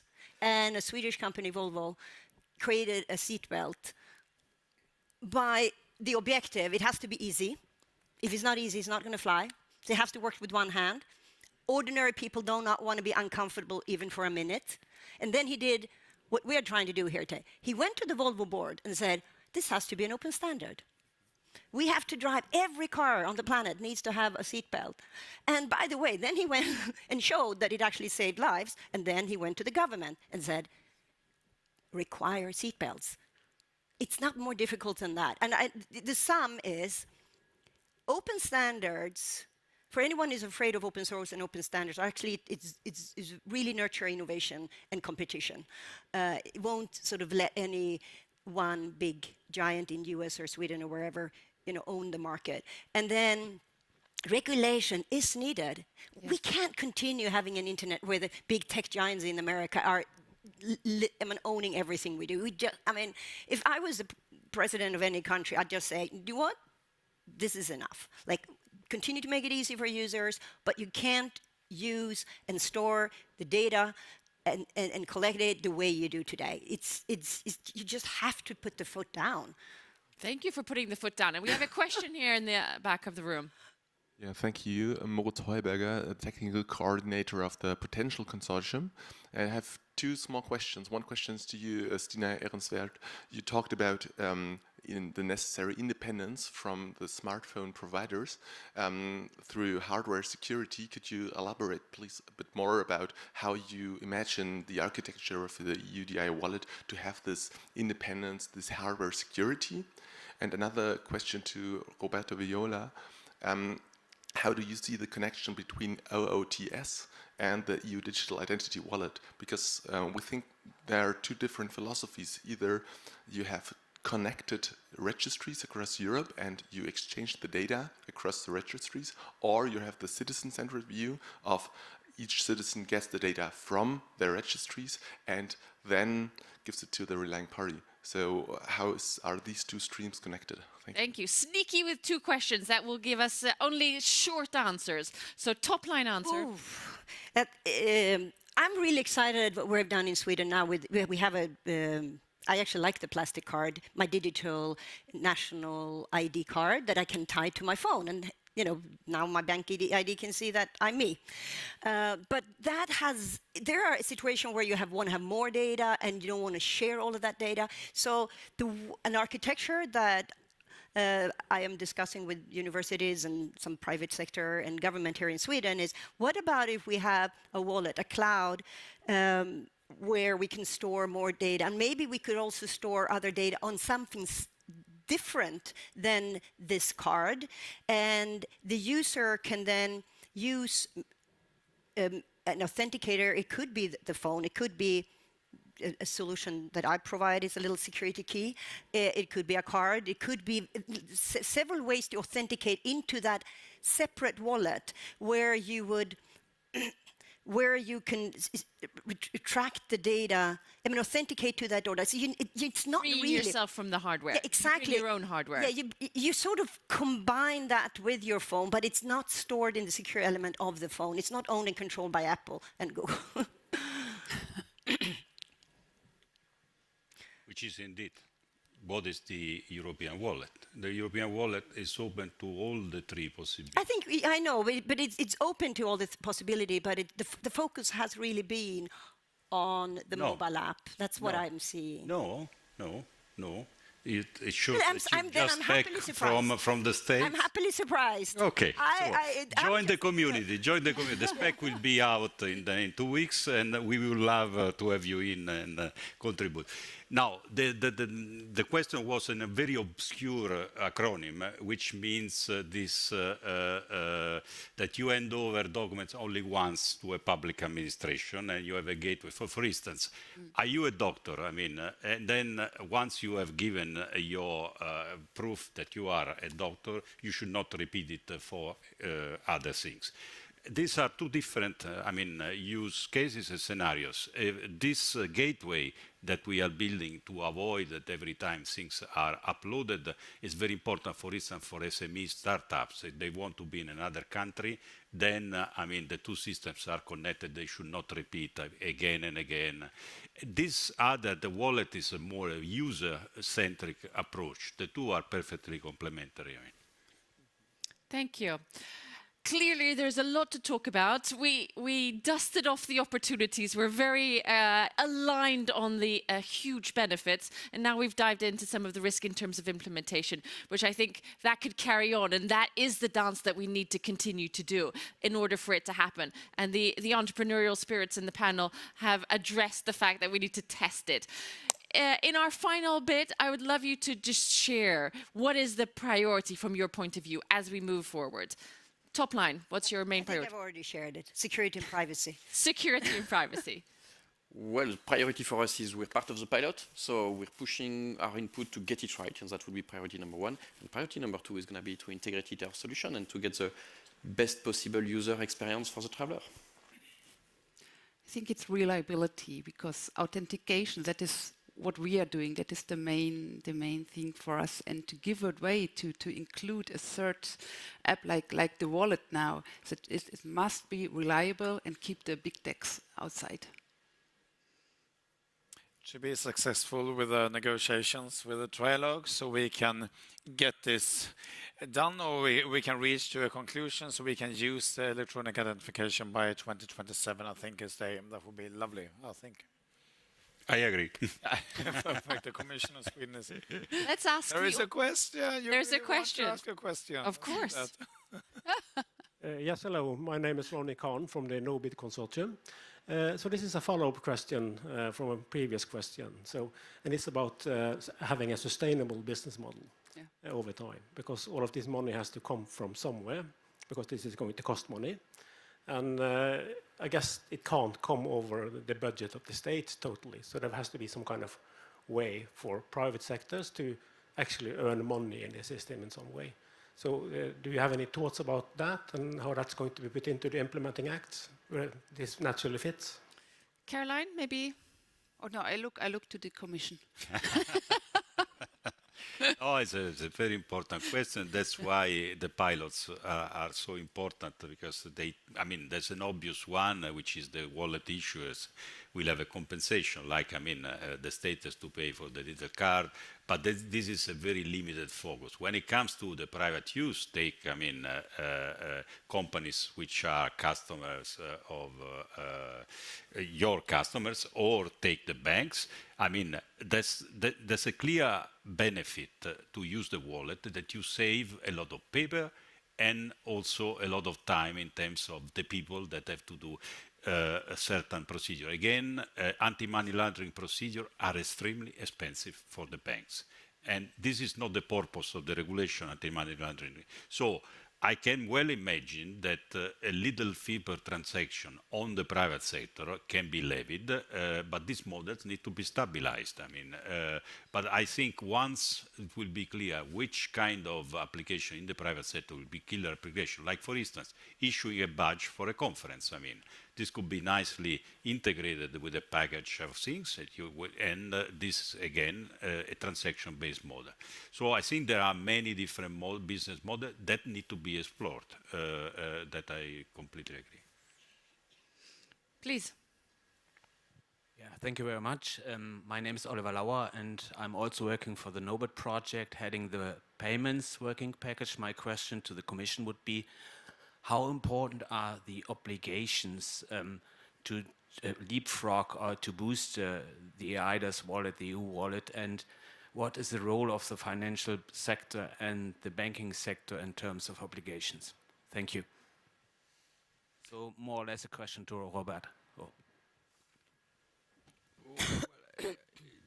The proof, we have a representative from the financial sector that I heard quite enthusiastic, is that maybe we don't need obligations. But in reality we do, because in Germany, in Italy, there are very few banks that accept, for instance, today e-identity as a proof to open an account. Even though, I mean, the European rules are more or less clear. Now, with the regulation, that's why I completely subscribe. Now, let's stabilize the regulation. It will be crystal clear, which will protect the banks as well, because they will say to the legal department or whoever, it's an obligation. I have to do it. And the same for the travel. I mean, all the travel providers will be obliged to accept it. So the obligation is essential, because it makes everyone a little bit comfortable. It's like in roaming again. I mean, now telecom companies are obliged to provide roaming when you move around in Europe. It's clear for them. Maybe they don't particularly like it, but now everything is stable, clear, and you enjoy it. The same with the wallet. The key elements have to be clear in the regulation. And then from there, of course, we have to ask ourselves the sustainability, the security, and all of this. That's why I completely agree now, let's stabilize the regulation as the first next important step. But also this, and many thanks for being here, because I understand many of you are part of this huge community of experimenters, which will be probably the seed for the real success of this exercise. And with the panel's permission, I will now take the pulse of the room again and have a second Menti to see how it's changed based on the input of what we discussed today. What do you see as the biggest advantage of the European Digital Identity Wallet? Menti out, you see the code on the top of the screen. Let's see if we've influenced them. Our hour together. Push the room.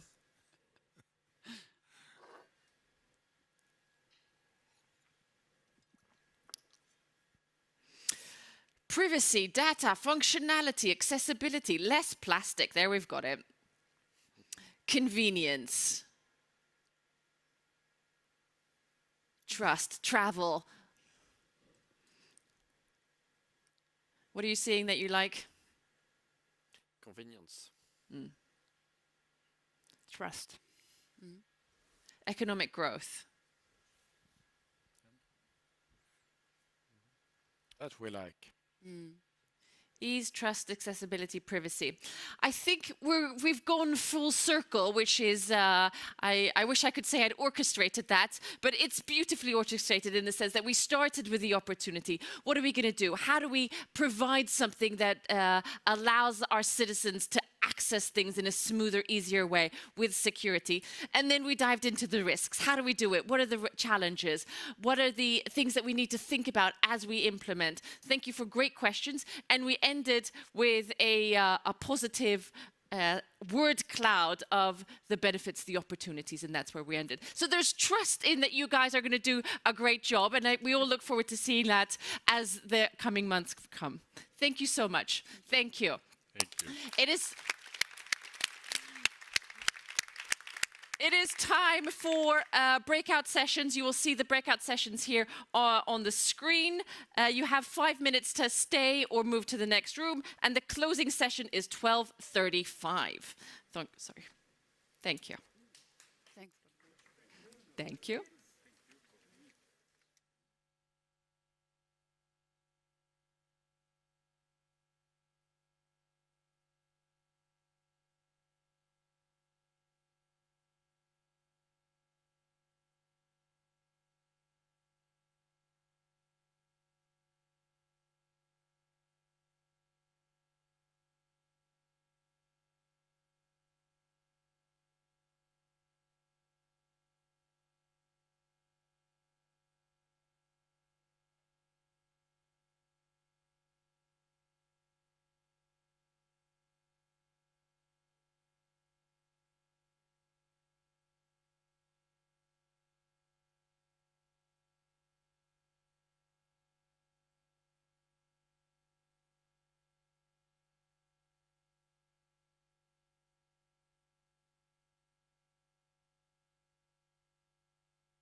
Welcome to the one of two breakout sessions. Hope you found the right one.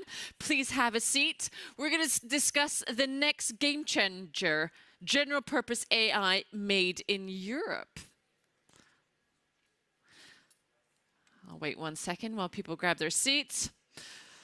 I think there's no real surprises here. Advanced AI technologies hold tremendous promise to revolutionize various industries, taking their remarkable capabilities such as adaptability to diverse tasks and domains. However, it is crucial to acknowledge that the use of large AI models carries certain risk pertaining people's safety and fundamental rights.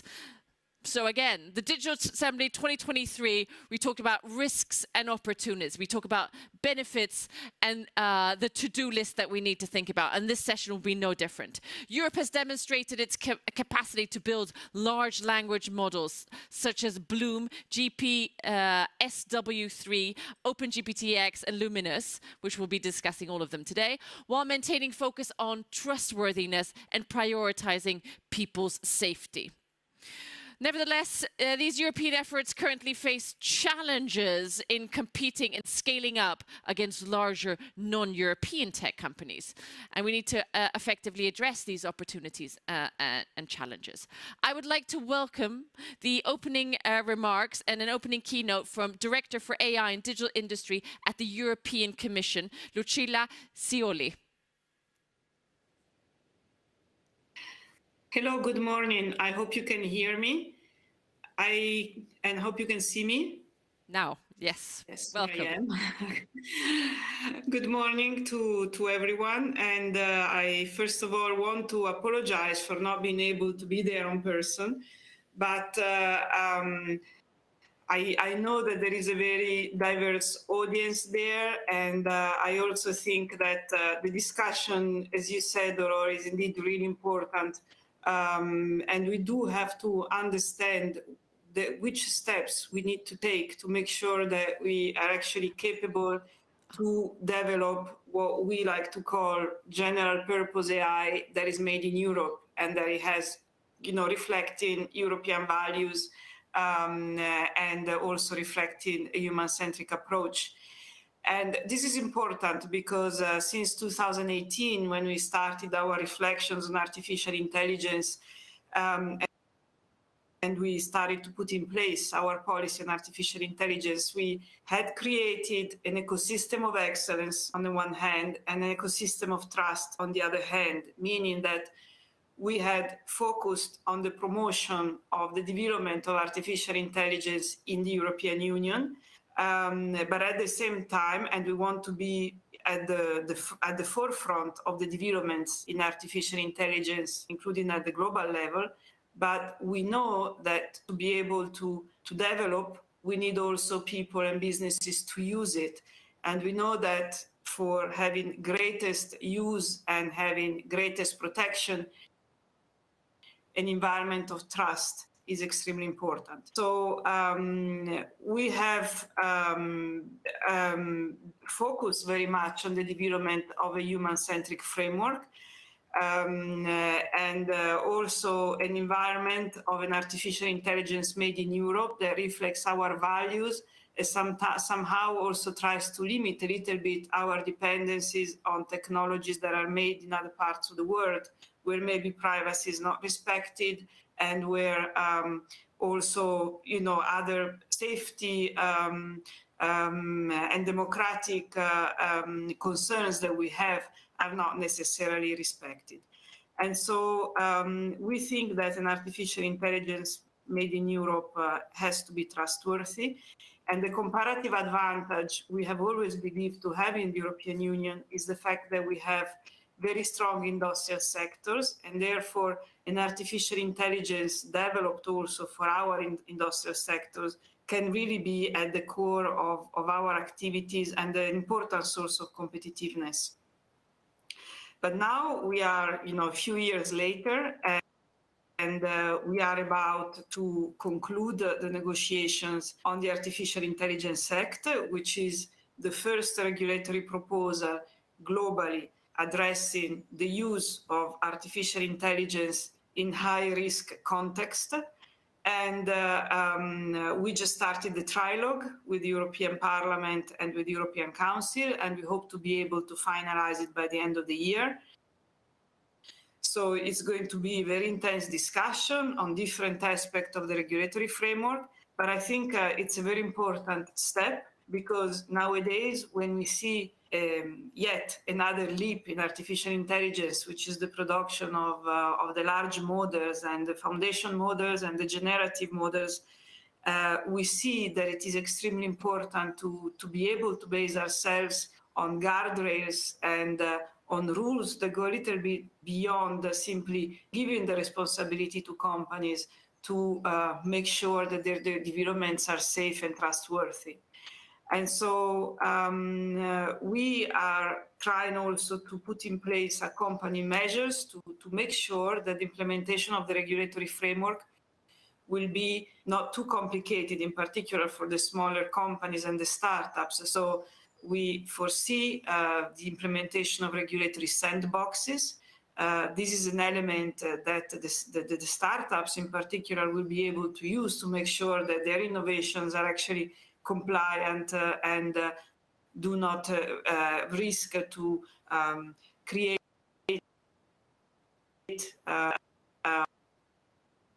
once. On the other hand, we are working very hard on standardization, because also there we want to make sure the standards are available, because this is going to facilitate for all companies the implementation of the framework. And in the meanwhile, we have also announced an AI Pact, meaning that while we wait for the negotiations of the regulatory framework to be over, while we wait for it's a transitional period before it actually starts to bind and to enter in force, we can ask companies to think about how they could implement some of those rules the moment in which there is an agreement between the three institutions, so that on a voluntary basis, companies can already implement parts of the regulatory framework without waiting that it enters in force. It's supposed to enter in force a couple of years after the agreement. And we as citizens can really live already in a society that is more trustworthy. And then I would like to point out that together, alongside the regulation, we have also put in place a number of initiatives in terms of support to the development of artificial intelligence. We have networks of excellence for research. So this is going to help us to flag which are really the universities that are leading research in artificial intelligence and attract talent and create a community of talented practitioners that can work together. We have put in place a public-private partnership called ADRA on industrial research. As I said before, we are really betting on artificial intelligence to be developed in the context of our industrial sectors, and therefore industrial research plays a very important role in this context. And we have also put in place very new organizations that are called testing and experimentation facilities, which are going to help the innovators, the SMEs and the startups to test and experiment their innovations before they put them on the market. And in the future, of course, these organizations will be very well placed to also offer regulatory sandboxes. Thank you. So Angela. now, yes. Thank you so much for setting the scene for us here today. We wish you would have joined for the panel for a discussion, but we're very grateful that you've given us something just as a starting point for the conversation. Okay, very good. Thank you very much. And I would love to invite in the panel to continue this discussion. Via link, we have Jonas Adrulis, the CEO of Aleph Alpha. And here with us on stage, we will have the Professor of Computer Science at the University of Helsinki, Laura Rotsalainen, and co-director of the Dutch Civil AI Civic Lab, the University of Amsterdam, Hinda Haned, and the co-director of AI Sweden, Daniel Gillblad. A warm welcome of applause.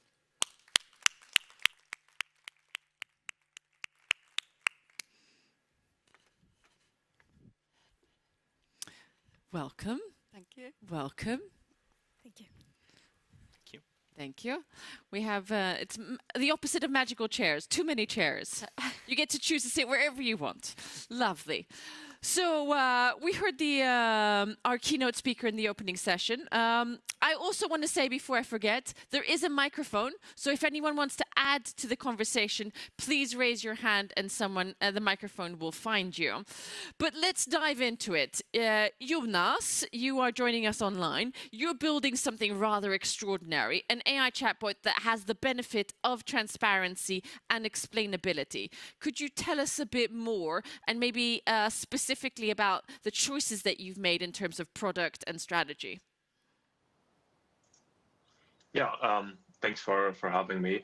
So we started this company in 2019. I came out of Apple, and we started building language models even before GPT-3 was out. And we also kind of built a research team from the very beginning. And we've tried to focus our research team on category defining research. So really doing things that meaningfully change how we can interact with this technology. One of the kind of the first thing that got us a lot of visibility was multimodality. And what you kind of just mentioned is our recent kind of technology innovation is where we can link every factual output of these models, link to sources, to context, and not just to positive context in the sense that where is proof for this claim, but also to negative context. Like, is there anything in my data, anything in my knowledge base that contradicts with this output? So this is giving us a lot of traction currently in highly regulated environments where there's a lot of complexity, where there's a lot of like critical use cases like finance, legal, health, or government. Is this available on the market for end users? It is, but our target is not B2C. So we're not trying to kind of do your kids' homework. We are working with big enterprises and governments. SAP, for example, is a huge partner. Hewlett Packard Enterprise is a huge partner. So we are focusing on the enterprise user that care a lot about their responsibility. They have these complex challenges, and they need to take responsibility. They need a sovereign solution that can kind of lead them into the next era. And in terms of taking the responsibility, would you say that that compromises anything in terms of quality or speed, or are they complementary actually?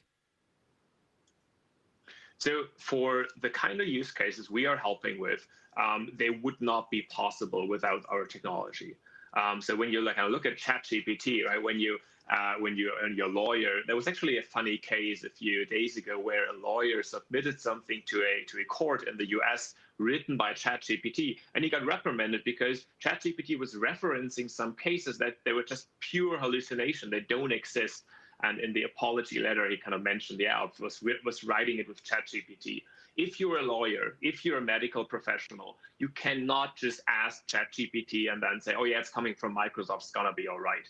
You need to take responsibility, and you need to have transparency and context. Thank you for clarifying that. Quick round of introductions here as well. Laura, you represent Europe's largest supercomputer and the third largest globally. Yes, so I'm the member of the scientific customer panel of CSC Finland, who is hosting the Lumi supercomputer. But I'm also a professor at the University of Helsinki, so also developing the AI methods, and steering group member of the Finnish Center for Artificial Intelligence, and there my responsibility is AI and sustainability. Give us your take on security, competitiveness, AI. What's going on from your angle? Well, I would say that we are doing really well. So I think that the development research in Europe is doing really well. And I would like to say that having supercomputer in Finland, in Europe, the third kind of like most powerful supercomputer in the world, is really critical for Europe's competitiveness edge. So thinking that we have a supercomputer that has the computing power of 1.5 million laptops. So it's really important when we are developing big AI models. For benefit of the audience, could you dive slightly deeper into how does a supercomputer in Finland benefit all of Europe? What are you working on? I would say that kind of like thinking about how the whole Europe, so the resources in Lumi are shared, kind of like half of that is allocated by the Euro HPC joint undertaking, and then that's of course done based on scientific excellence. And then also the rest half of kind of like the resources are allocated by different member countries. And 20% of the resources are then kind of like shared for companies, industries and SMEs also to help their development. And so kind of like in CSC scientific customer panel, so we are also taking part in evaluating then the applications, how then the resources are shared. And I would say that there are 3 really important points on that. Of course, the scientific excellence and social impact, but also the collaboration that is created while doing the development. And then also opening the results from the research. That's really important then, because thinking that also in Europe, so kind of like we have to join our resources and take things forward with that. One of the things that we've been discussing a lot in throughout the Digital Assembly has been this collaboration, teamwork effort. From your angle, how have you seen that cooperation between member states, public, private and academia? Where do you see room for improvement? Well, I would hate to talk about money, but it's of course kind of like when we are all kind of like want to bring everyone together. So I would say that we need to build bigger kind of like consortiums working together. And especially why I emphasize this is also about then the collaboration is that we have to think about also the sustainability when we are doing the processing. So of course Lumi is already doing that very responsibly. So thinking that it uses only hydropower for the kind of like energy there, and also then the outcoming heat is used for the city where it's kind of hosted. So 20% of the city's power comes from Lumi. But then again, thinking that, for example, ChatGPT, so using ChatGPT only for 1 month kind of like consumes as much energy as training the whole big model. So thinking that we can't just kind of like develop and push it out and then see what happens, but we have to really responsibly join our forces and develop together so that we are all the time going forward and not just doing separately same things. So when you say sustainability, that has several strands. It's both in terms of energy, finance, and the collaborative aspect of course, yeah. Hinda, please, the University of Amsterdam, you work a lot with these questions in terms of responsibility. Could you share your view on responsible AI? Yeah, sure. So I guess I have a double hat. I work at the university, but I'm also running a small data science company. So I do get questions about responsible AI from academia and also from private and public organizations. So I guess my view on responsible AI is that we need to demystify it a little bit, right? I'm not saying that it's easy, but it's not impossible. And it does not mean that you're not going to innovate if you're going to be responsible. I think that adopting responsible AI best practices when you design, develop, deploy in the way of working with the developers, with stakeholder management and alignment, actually makes your business better and more resilient. What I've experienced in my career so far is that companies that care early on in the development pipeline about doing the right thing and trying to avoid biases and harms actually develop better products. So I guess my view is that responsible AI practices is the same thing as, optimizing procedures to do the work they want to do in your company in a responsible way, but also in an efficient way that is going to bring, the return on investment that you want to see. But it's interesting because that myth clearly is pervasive, and I'm wondering maybe it's the wrong word. Maybe if we talk about responsible AI, it sounds a bit boring. I don't want to be responsible. I want to be productive and make a lot of money. Maybe it's a wording issue because you are right. Yeah, absolutely. I think it doesn't necessarily help, but I think that's why I try and avoid saying ethical AI, because that's kind of a whole level of very generic, what is ethics? Like, I don't want to bother with ethics. I just want to sell wine or potatoes. Like, leave me alone with ethics. So responsible, I think it's kind of a compromise, because I don't think there is a business that says we want to be irresponsible. Responsibility has to do also with environmental impact. It has to do with welfare of your associates, etc. So I think that, to me, is not such a boring word. I think it's probably resonates better than ethics or frameworks or constraints or compliance. But I guess if the audience has some feedback or thoughts about how we could reframe this when we talk to businesses or even public organizations, I'll be happy to hear them. And Jonas made a very good point. If we're not responsible, we therefore produce subpar work, which obviously has an implication, and someone had to apologize for it. Daniel, please, you're the co-director of AI Sweden, and AI Sweden has now facilitated a huge Swedish language model. Could you talk to us, about that, but maybe also in the context of this, how have you thought about responsible transparency? And was it difficult? Was it hard? Was it easy? Yeah, transparency and responsibility is always difficult in a sense, but it's easy to keep that as a mindset, basically. But the starting point of GPT-3, our Swedish model, was basically that a few years ago we started to realize that these kinds of large foundational models, although we didn't really quite call them that by the time, will be essential for the AI infrastructure of Sweden and broader in Europe. So let's build something. Let's try to have a look at what the challenges are that we meet during the way, and during the same time we create a resource for Sweden to use in applications that might not be directly applicable, for example, using American providers and so on, like in our public sector, but to enable, for example, hospitals and so on to use these kinds of methods and try them out. So we started to build this and collect data, and being very, very careful about what kind of data we collect, but also making sure that we know where data comes from.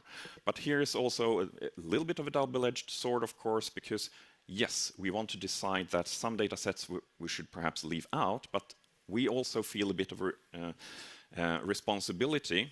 And if we're talking about sustainability and sustainable society, we want the model to be representative of everyone living in Sweden. So to include all kinds of language, all kinds of ways of talking, etc., so that the model can represent that, which means a little bit of a different thing in data collection.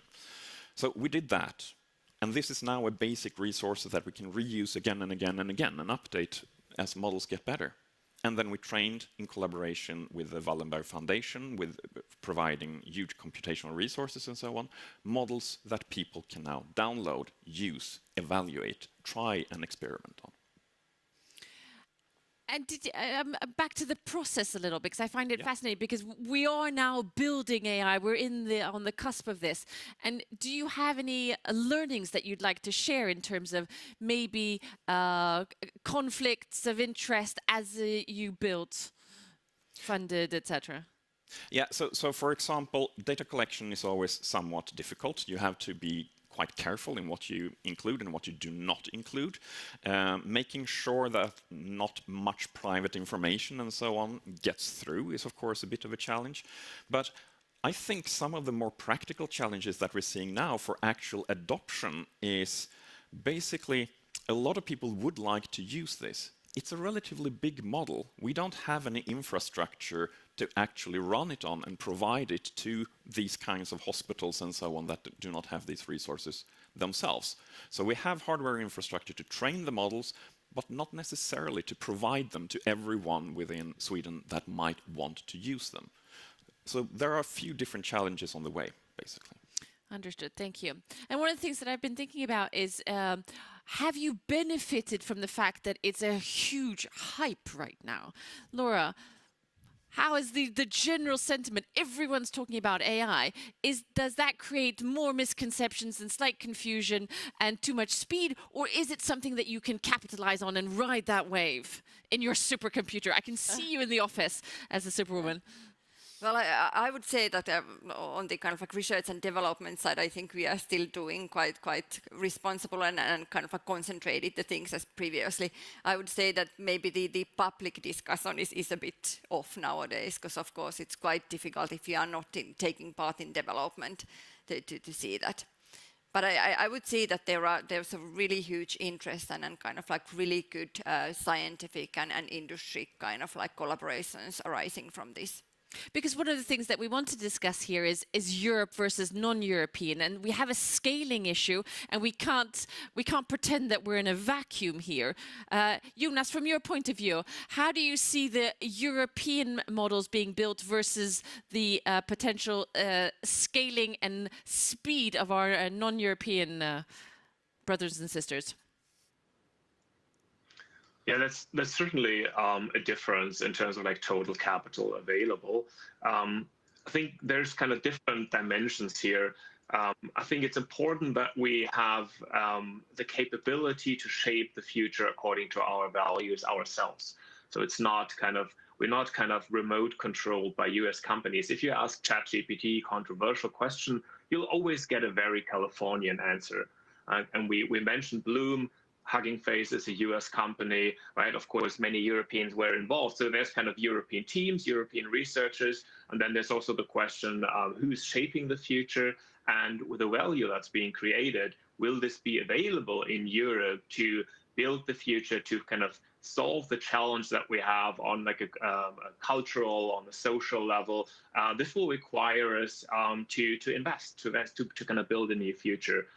What we're seeing is the kind of 2-digit, 3-digit billions that are invested in the US in this area. And of course, they're not investing these amounts of money just because they have the money lying around and no idea what to do with that. They're investing this because they believe it's a good investment, because they know this is the platform the future will be built on, and they want to dominate that market. And I am worried about a future where the world we'll interact with, the world our children will grow up in, is built by AI that is beyond our control. Daniel, you're nodding. Yeah, absolutely. I fully agree. And I think also for some applications that we really, really want to investigate within Europe, again, within healthcare, within public services, and so on, these American models might not be fully aligned with what we would like to do. We need to take control over our future here in Europe. Clearly, capital and investment is one of the driving forces, but it's not the only one. And the conference has highlighted clearly skills being another one and regulation. Hinda, what's your take on the skills gap and what we need to do in terms of upskilling and reskilling, as well as how do we use regulation as a catalyst for this? That's a great question. So when it comes to skills, I think at least today I heard a lot about how we need to bridge the gap and encourage younger people to learn how to code or other things. I think something more basic we need to address is data literacy. I think what I see happen is that the folks that are CEOs or have important roles in companies and organizations, they barely know how to interpret numbers or basic statistics. So how are we going to expect from them to be critical about AI systems development? And it's a bit of a kind of something they don't expect me to say when I join a company or an organization and say, it's great that you want to build AI, but how about your data literacy levels? What are people using data-wise day to day? And then they say, well, we have Excel, or we use this Power BI thing, or like any tool that actually provides some form of visualization.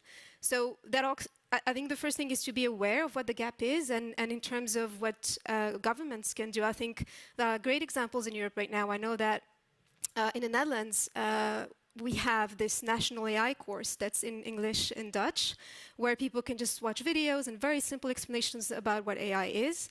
Now we have a similar course on AI ethics, and with the same line. But of course, it's not enough. We also need to have citizens wanting to know about this. And one of the things that we do in my lab at the University of Amsterdam is that we do a lot of outreach programs. So we contribute to exhibitions in museums where we explain what AI is, what does it mean for you to share your data with a supermarket, to kind of try and demystify this AI beast and just really explain to people that it's just a little bit of coding, a lot of data, and people who actually know how to use that. And I think there was a second part to your question. No, but I'd like to challenge you on that first, because maybe you don't have to understand all the ins and outs of artificial intelligence. I don't know how an airplane works, but I know what I can use it for. So maybe I can free myself from understanding the nitty-gritty and then decide what to do with my combustion engine or the mobile phone. That's a great analogy, because I think the difference maybe between AI systems and a plane is that there are regulations in place to make sure that there is safety, that you can't just, wake up one morning and say, I'm going to buy a plane and operate an airline, right? Like you have a system that, you have a lot of procedures, you have, a lot of, constraints, I don't know how else to call them, but it's not that straightforward. I think what's really specific and special about AI technology is that anyone can do AI now. Of course, with different types of, different scales, but anyone can copy code from, some website and develop some machine learning model that can impact other people's lives, right? So that's the fundamental difference, I think. So indeed, you do not need to know how a plane works or how AI works, but you need to understand enough to be critical and to say, I don't agree with this. And, if you are a citizen or a buyer or a client or a patient, you also need to know your rights. Like people cannot just use your data and make decisions about you and profile you without you having a say in it. So I think that's perhaps a difference to consider. And there, the piece on regulation comes in, why it's important. And again, something that's echoed through this conference is our European values, our European life needs to be infused into these regulations. Laura? Yeah, so I wanted also to comment. So I think that we should be seeing the AI Act, for example, as being one of the competitive edges also of Europe, because now we can show that we are doing this responsible. And I've been discussing with some professors, for example, from US developing also AI, and they have been saying a bit, maybe sadly, or at least kind of like looking up to the European kind of like plans for AI Act and preparations for AI Act, that's something that they would also like to have. Jonas, you've been working in different markets and developing in different markets. How do you see the need for regulation? As an opportunity? Let me add one point for talent, real brief. I agree with everything that has been said, but I want to stress that we have one of the best universities, like some of the best universities in the world. Our academic talent is off the charts, is phenomenal. The problem is not that we don't have the talent. The problem is that all this talent goes to the US or kind of work for, or most of the talent goes to work for US companies. So I think that's kind of just what I wanted to add. On regulation, I don't think that we're doing ourselves a service here. And when you look at studies, most investors, most entrepreneurs seem to agree. This is fundamental technology. And I like the comparison, right? It's like the computer. And you can do a lot of things with the computer. You can cause harm, and the computer is very general, and everybody can use it and code something and write a virus or post a nasty message on a messaging board. But this hasn't caused us to regulate fundamental every computer. So I think that we should regulate the users. We should regulate every product, every use of AI that can cause harm to people. But I don't see a necessity to regulate the foundational technology by itself. And most investors, most entrepreneurs seem to agree and actually see a big risk in kind of throttling our innovation capacity. Daniel, AI Sweden works a lot in this intersection, both in terms of development from startups and younger companies, as well as industry with the public-private. How do you see this progressing? What would you want to see over the next 24 months? Well, as Jonas said, I would like to see a reasonable approach to regulation, basically, because we're also of the firm belief that it's very, very difficult to fully regulate these foundation models, because so much value comes from and the risks come from their specific applications. But in terms of where we want to go now, I would like to emphasize perhaps, of course, we need investment in Europe, because some of these things do take resources to build. But we also need a bit of speed and a direction to actually build these kinds of models. If we do that, we're going to get a lot of stuff for free for the next generation of models and the models following that. We're going to have setups for data collection. We're going to have more and more efforts collecting data from resources that might be actually out of control of big American companies that we can use to build specific applications and so on, accelerating AI in Europe and building really, really great applications. But I think speed is of the essence now. Let's break that down. Who needs to speed up? This is the to-do list. Everyone takes out their notes. It might be you. Yeah, I think that Governments, of course, the European Union can make a huge difference here by putting us to work basically today or tomorrow. We're ready to start. I think private investment that Jonas is working with, for example. Checks quicker. Yeah. To be perfectly honest, yes. And with a little bit of flexibility, because this technology moves incredibly fast. We do not know what we're going to build in 3 years right now. We have a vague idea, but we don't know exactly the specifics. So leave things a little bit open in the specification. Laura, you're nodding. Yeah, and again saying that I think that kind of like building bigger kind of like consortiums or gathering the relevant people around these topics is the key, because we need, of course, kind of like have a bigger research groups or kind of a consortiums and have the industries working together so that we can really also get the things moving faster. I'm looking to the audience. There's a question. Audio on? Yes, you can hear me now. Okay, good afternoon. My name is Trevor. I hail from the island of Malta. I'm a senior technology architect. And I'm very happy to see this panel and the very well distinguished previous panel as well, with scientists and people from engineering and people reflecting the technology side of things. And I'd like to cross a few thoughts with you. With this regulation, although I understand the need of such regulations, my worry is, and sometimes I hear it reflected in this fora, right, is it's so easy with the best intents in mind to stifle innovation at the get-go. Reason being that you will have not one regulations, but several regulations, which for the very first time are being extremely specific on technology.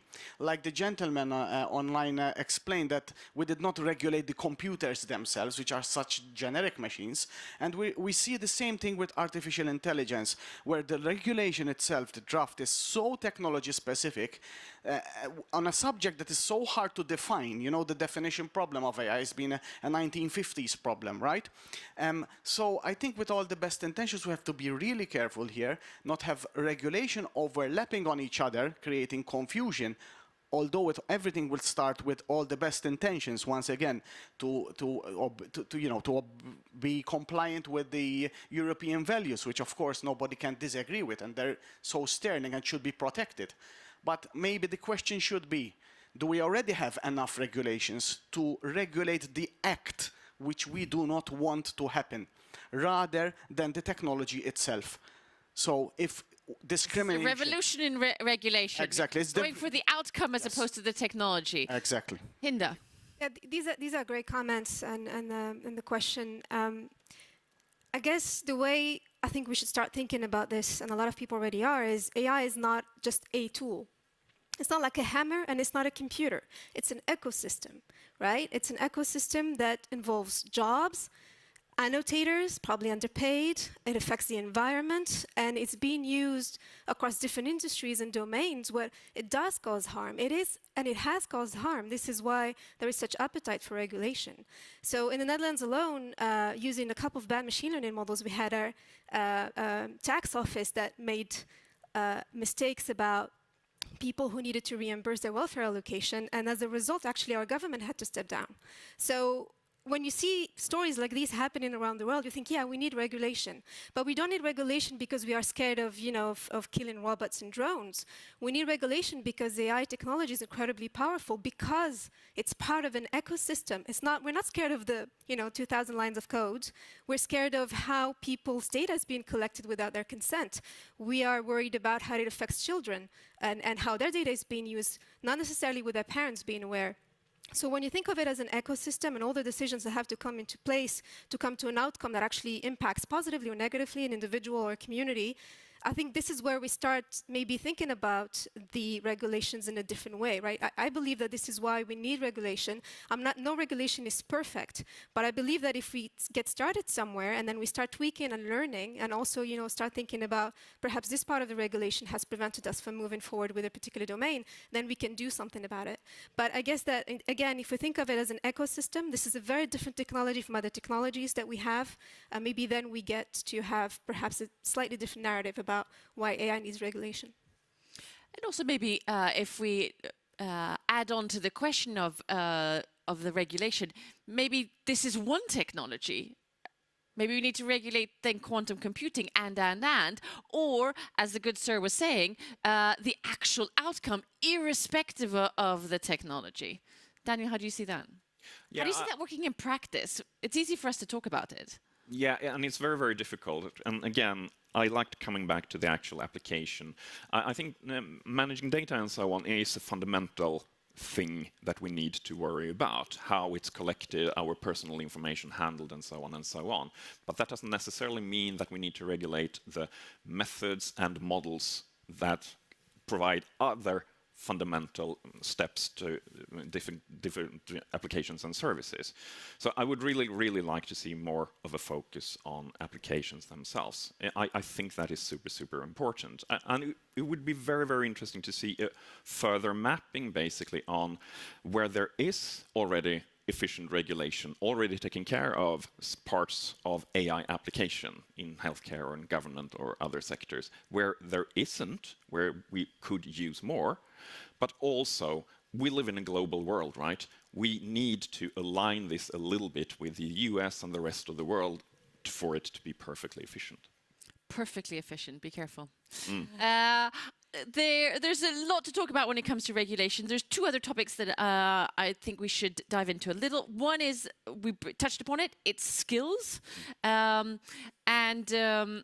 Let's start there. Jonas, sorry, you were mentioning that there is great universities. There's no lack of European skills, but we lose them. Like, let's talk about how we reverse that. How do we create a catalyst back to Europe with the European talent? So we've kind of been a little bit successful to kind of get some people to Heidelberg from the US, from like big names like Microsoft or Google Brain, but of course only kind of small numbers so far. What is driving these people? They want to work on something meaningful. They want to be surrounded by inspiring colleagues, and they want to work on the projects that really make a difference. And I think these projects, we need to have these projects in Europe. And as soon as we have them, and of course this kind of plays into all the things that have been mentioned, like the investment, like the coordination, like the courage in moving forward.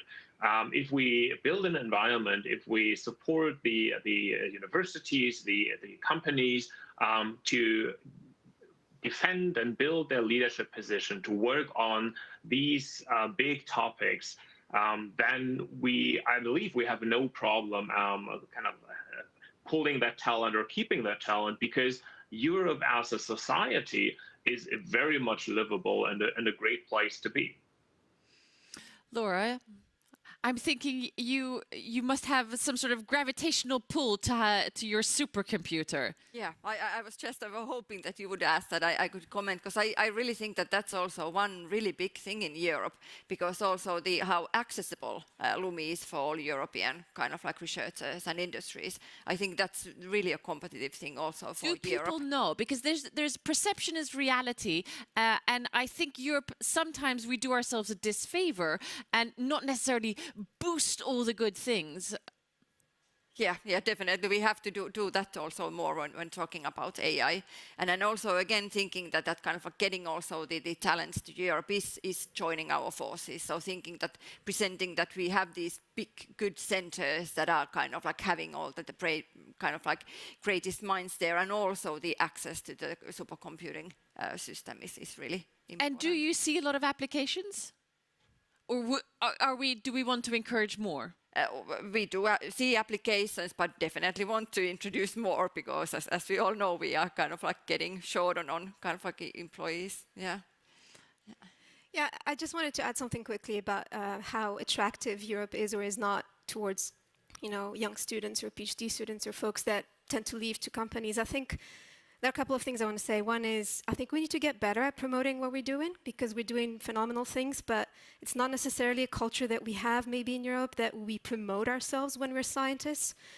We tend to, we have achievements, we develop fantastic tools, but we're not very good at marketing, I think, compared to our colleagues in the US or in the UK or in other parts of the world. And I think this is something that at least I personally try to push my students to do.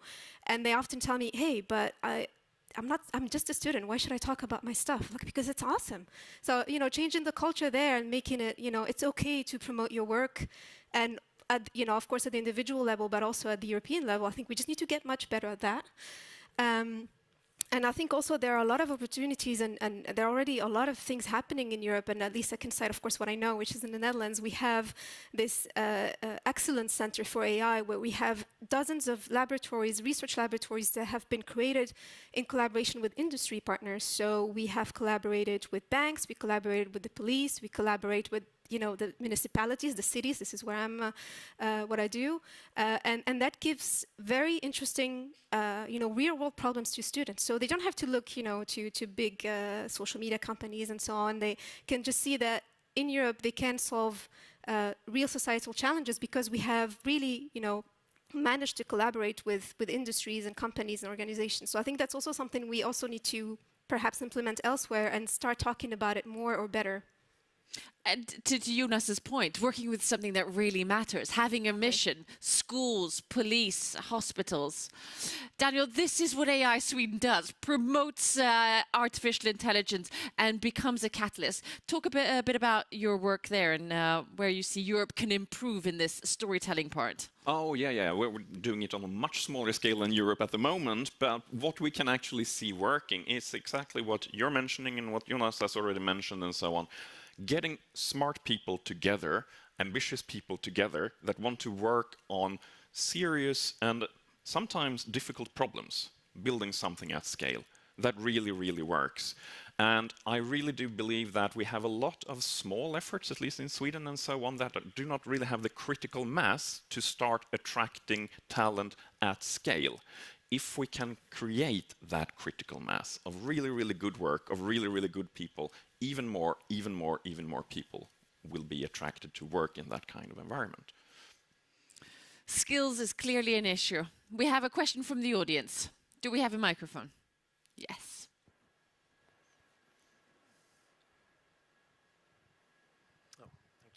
So my name is Per Öster from CEC, IT Center for Science in Finland, where we host this Lumi supercomputer then. And I can confirm, having a world-leading or one of the world-leading computer system helps to attract talent. That is for sure, and I hope it helps attract talent also to all the partners around Europe that are using this kind of machine, because it is something that you can bring into the game. But we have the resources, I mean the type of computing resources in Europe to do this. We start to attract and we have a lot of talent. And one thing I wonder, and I want to ask Jonas and also Daniel here, and that is about data. Because one big asset the big platforms have is that they have harvested the web for many, many years now and have a collection of data and metadata necessary to train these large language models. I know from the Finnish language model that came out of Turku University, they're basically taking all Finnish material that they can get hold of, but it's limited and what is happened to be there, really. But is this an issue for you, that you, to get to data, to really get the quality in the models that you are looking for? Great question. Jonas, you want to start? Yeah, happy to start. Certainly that's an issue. And recent research has shown that it's not just the quantity, but also the quality of data. And that's why Microsoft, for example, have invested giant amounts of money. They have invested more in kind of hand-built quality data than we have invested in total into everything. And it shows, right? It really kind of gives them great results and great outputs. We were able to kind of catch up with kind of some tricks and some shortcuts, but definitely having the money to invest in high quality data, but then of course also operating and owning these platforms that by themselves generate tons of data. We all know that everything that has been sent to ChatGPT has been used by Microsoft to make the model better, to kind of use as training data. We're not doing that on principle. Our customers expect us to be very careful with it. But of course, this is a disadvantage. Daniel, what's your take? Yeah, agree. It's very, very much a data game. So, of course, we need better and better data to compete. Some of the challenges that we've seen is not, I mean, we can scrape a lot. Some of it we have to throw away because it's not really useful, it's not high quality, and it might contain sensitive information and so on.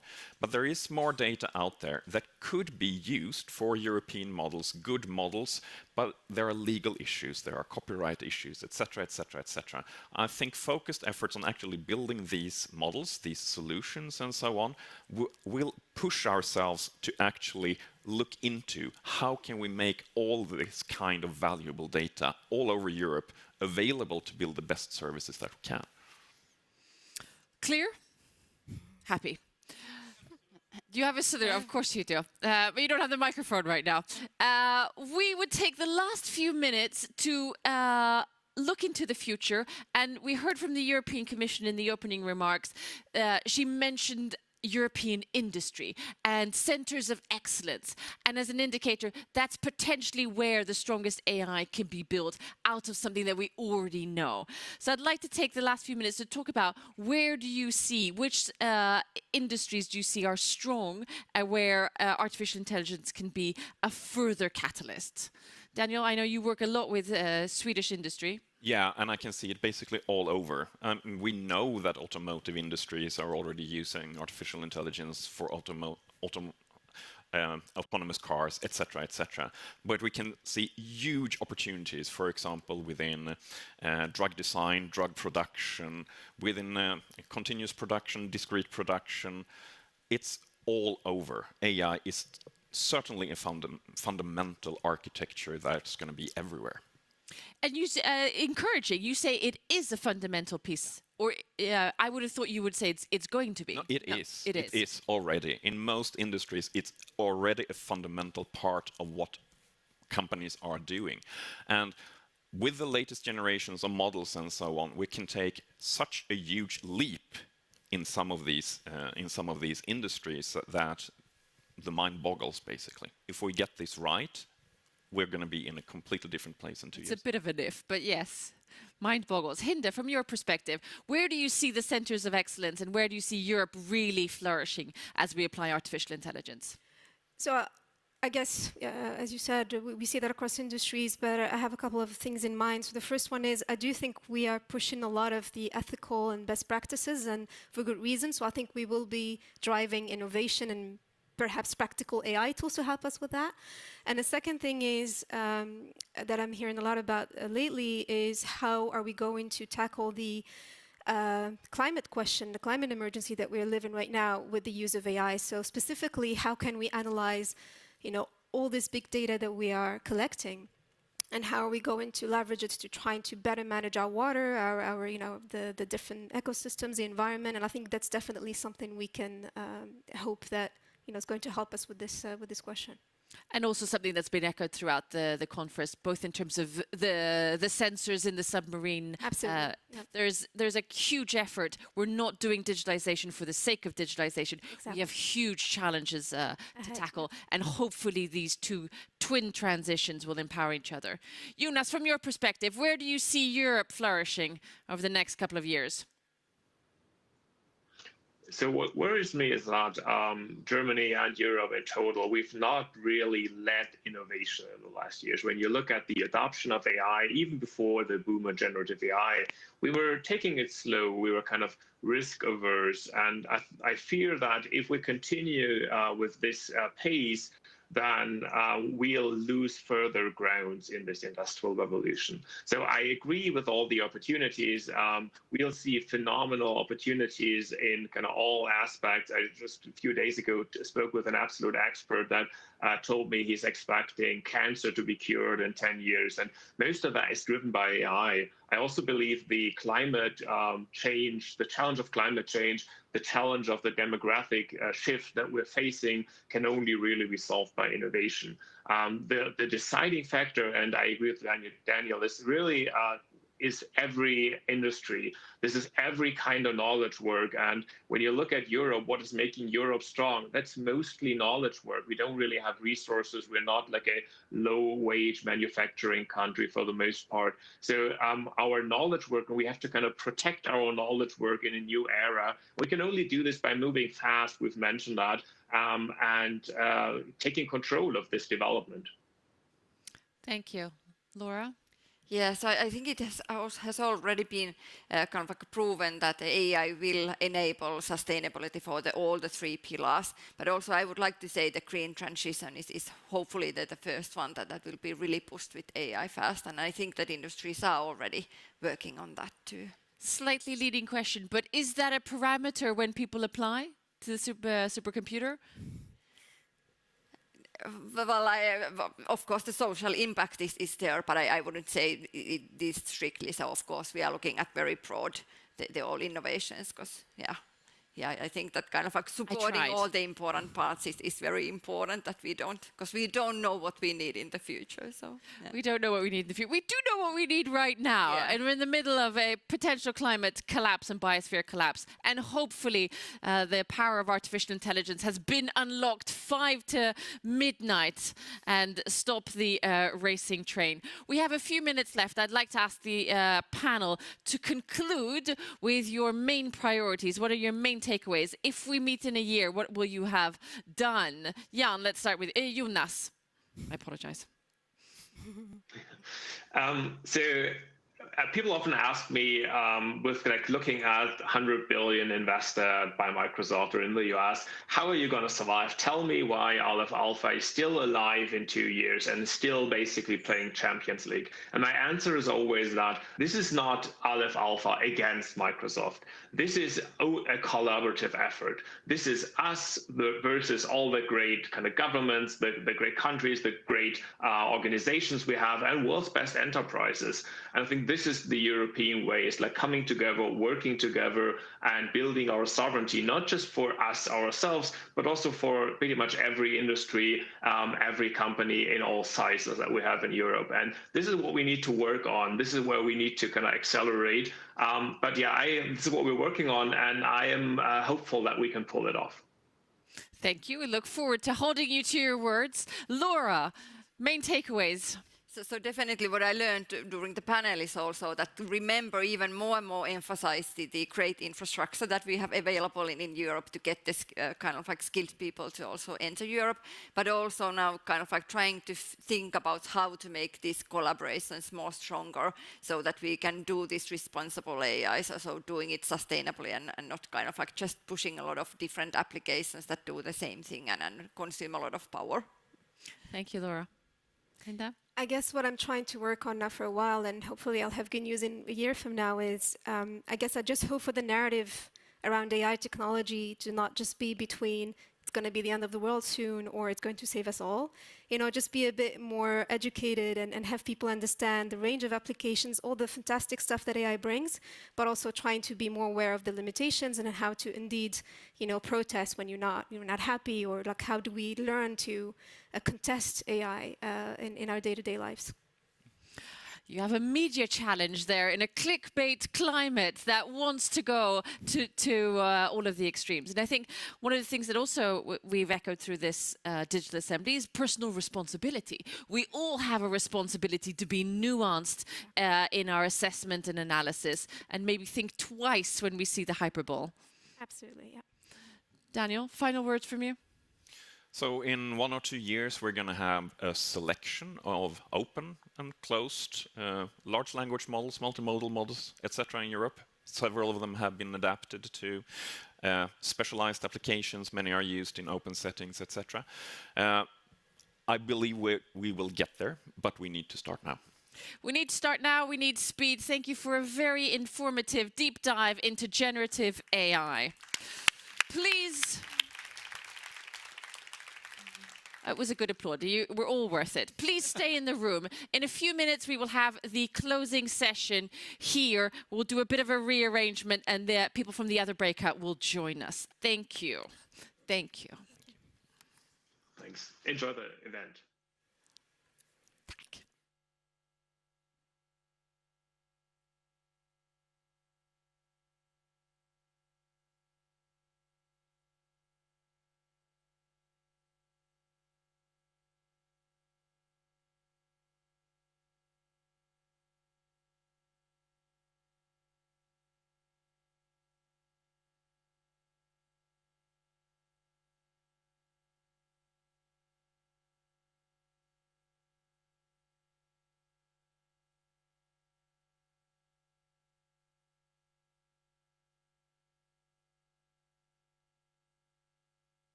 welcome to the closing ceremony. All good things come to an end, but I must say, this went quite quickly, 2 days. But we have an esteemed panel with us for the closing ceremony of the Digital Assembly, the closing ceremony of the Digital Assembly 2023. I'd like to welcome the Swedish Minister for Public Administration, Mr. Erik Slottner, the Spanish State Secretary for Digitalization and Artificial Intelligence, Ms. Carmen Artigas Brugal, and the Director General of DG Connect, Roberto Viola, and the Deputy Secretary General for International Telecommunications Union, ITU, Mr. Tomas Lamanaskas. Thank you for joining us.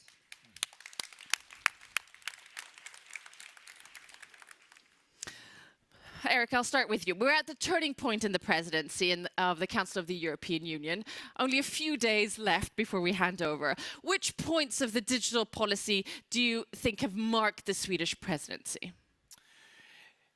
In many ways, I must say, we have had 4 priorities when it comes to the digital files. They are the AI Act, the Cyber Resilience Act, the Data Act, and the eIDAS. And we have been talking about all these acts in different cases during these 2 days. And we have reached or made progresses in all of these files. And we still hope to be able to conclude 1 or 2 of them. Let's see. I don't give any promises, but there are still 2 weeks left. So let's see what we will manage to do during the 2 weeks that are left, and what we left over to the Spanish upcoming presidency. But the theme for this assembly is digital, secure, and open Europe, and I would say that theme fits to all those acts in the different manners. And as I said, the eIDAS has been one of my favorite ones, because it's so obvious that is a benefit for all citizens, a very tangible benefit for all European citizens. But I mean, the AI Act, I was very happy that the European Parliament took their standpoint and their position in the AI Act, so we now can start the trilogues. Very important that we get common regulation when it comes to AI, and that we get good regulation so we can handle the ethical risks with the AI at the same time as we promote innovation and investments in artificial intelligence. Thank you. I am there. But I will ask you to continue a little, because it's maybe too early to make conclusions of the Digital Assembly. But do you think that these things have been reflected in these 2 days? Absolutely, I must say that, and we try to combine a good climate for investments and good regulation at the same time as we talk about and can be sure about the cybersecurity. How do we promote an open and secure digitalization? I mean, there is not an easy question to answer, but it is so important. I am glad that perspective has increased and strengthened a lot during I would say these last months, and also that is an issue that has been raised during these 2 days, because that is very important. And I think that the EU is now working on to combine those perspectives to be able to have a sustainable digitalization where we have both a safe and open Europe and open digitalization. For sure, this dance, and safe and secure, privacy and convenience. Carmen, which points of this Digital Assembly 2023 have been strong themes and priorities that you will see also in the upcoming Spanish presidency? Okay, these days on this Digital Assembly, you have touched really all the points that involve the digital decade, from digitalization to cybersecurity, artificial intelligence, quantum technologies, and we therefore will take the lead in pushing forward all the advances that we need in the digital decade. Certainly, we will finish whatever it cannot be finished, but it's been really almost very, very mature as is data. We expect to really finish it on eIDAS, and we probably will take a bigger role in pushing forward the AI Act. I think that is the important momentum that after 4 years of work where Europe is showing the leadership in making conscious that we were the third way. We didn't like the US model, the Chinese model. We were the third way, putting people at the center and saying, I don't like data to be in the hands of big companies. I don't like data to be in the hands of the governments. We want it to be in the hands of the citizens. And we're positioning ourselves as the third way. And I always say we are no longer the third way. We are the only way. And the world has realized that the only way to really push for the disruptive technologies is that we put some regulation beforehand that is not hampering innovation. So I think we are all aware, and we have already congratulated the agreement that yesterday was taken by the 14th by the European Parliament, the first vote, the first trialogue led by the Swedish Presidency, and our idea is to move it forward as fast as possible. We also want to introduce new dimensions on this digital decade, one more in line with the priority that the President Sanchez yesterday announced for our presidency, 4 pillars. But the first one is reindustrializing Europe and open strategic autonomy. And in this sense, we need to start thinking about how do we create value chains with trusted partners. And I think one important opportunity with our presidency is to recover the link between European Union and Latin America and Caribbean. That was already announced in the EU-CELAC agreement, and I think that can be facilitate future digital partnerships. Thank you. Much to look forward then. More work to do. And from the European Commission point of view, I mean, the theme of this Digital Assembly has been digital, open and secure Europe. And many of these discussions have happened both in the breakout, in the side events, and in the plenary. What are the things that we can expect from you, from the Commission in the coming months? What points have you taken with you that has inspired your to-do list?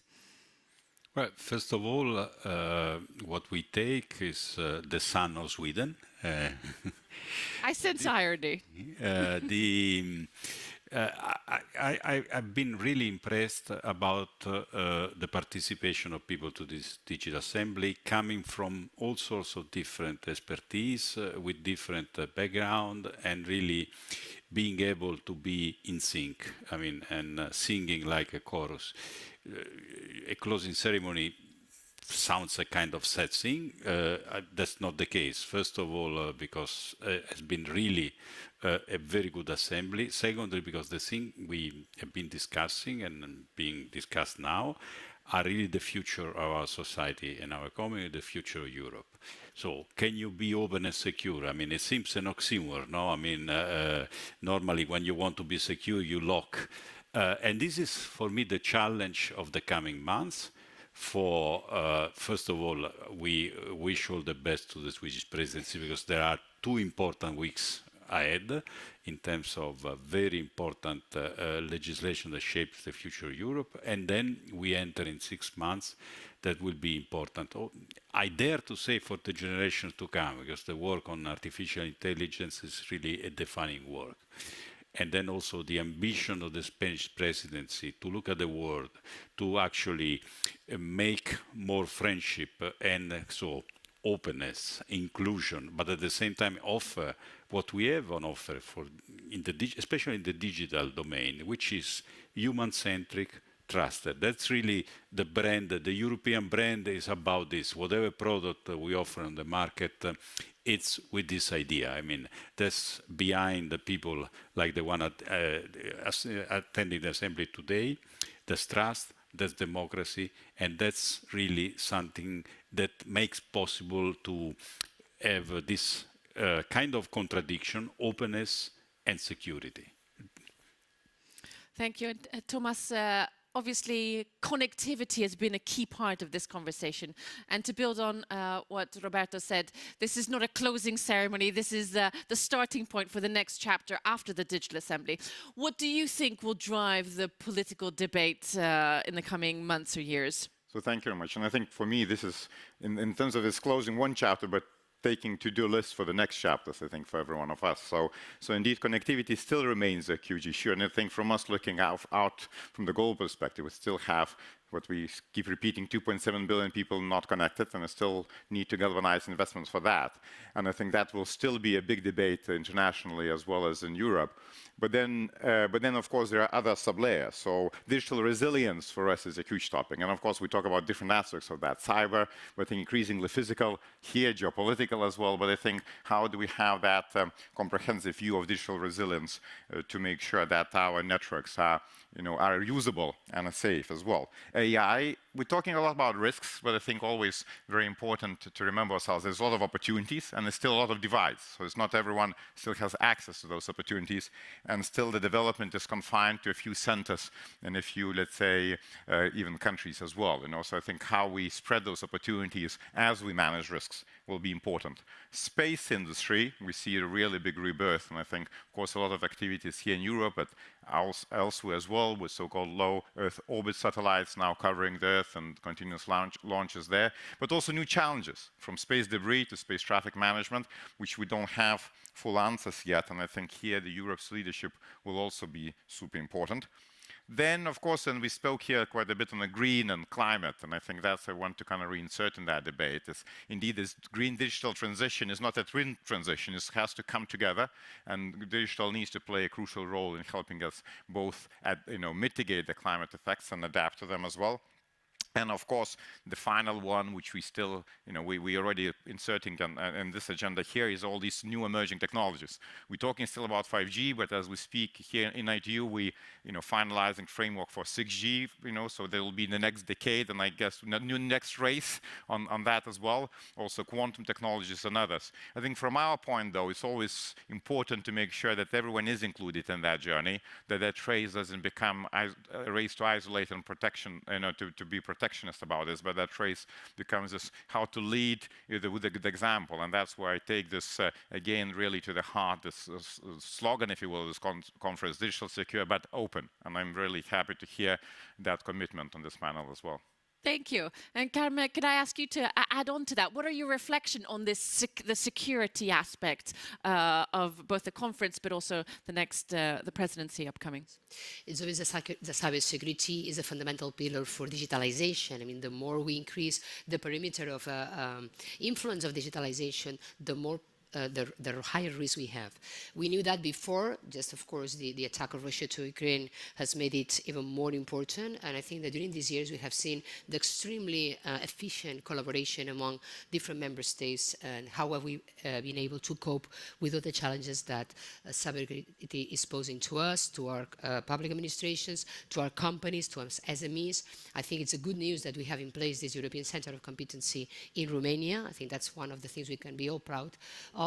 And of course that will be a priority in the next presidency, especially because we will aim to having a general agreement position on the Cyber Resilience Act and also on the Cyber Solidarity regulation. But I would just focus on things that online what Roberto has said. Cybersecurity is very important. I think we need also to support European industry on cybersecurity. One example is the Next Tech Fund we have launched in Spain with 8 billion euros to invest in deep tech, but also the European Investment Fund now taking also the leadership in this European Tech Champions Initiative. We need to invest in cybersecurity, but we need also to develop our European industry. Today we are having precisely a good example of quantum communications here in this conference with European partners.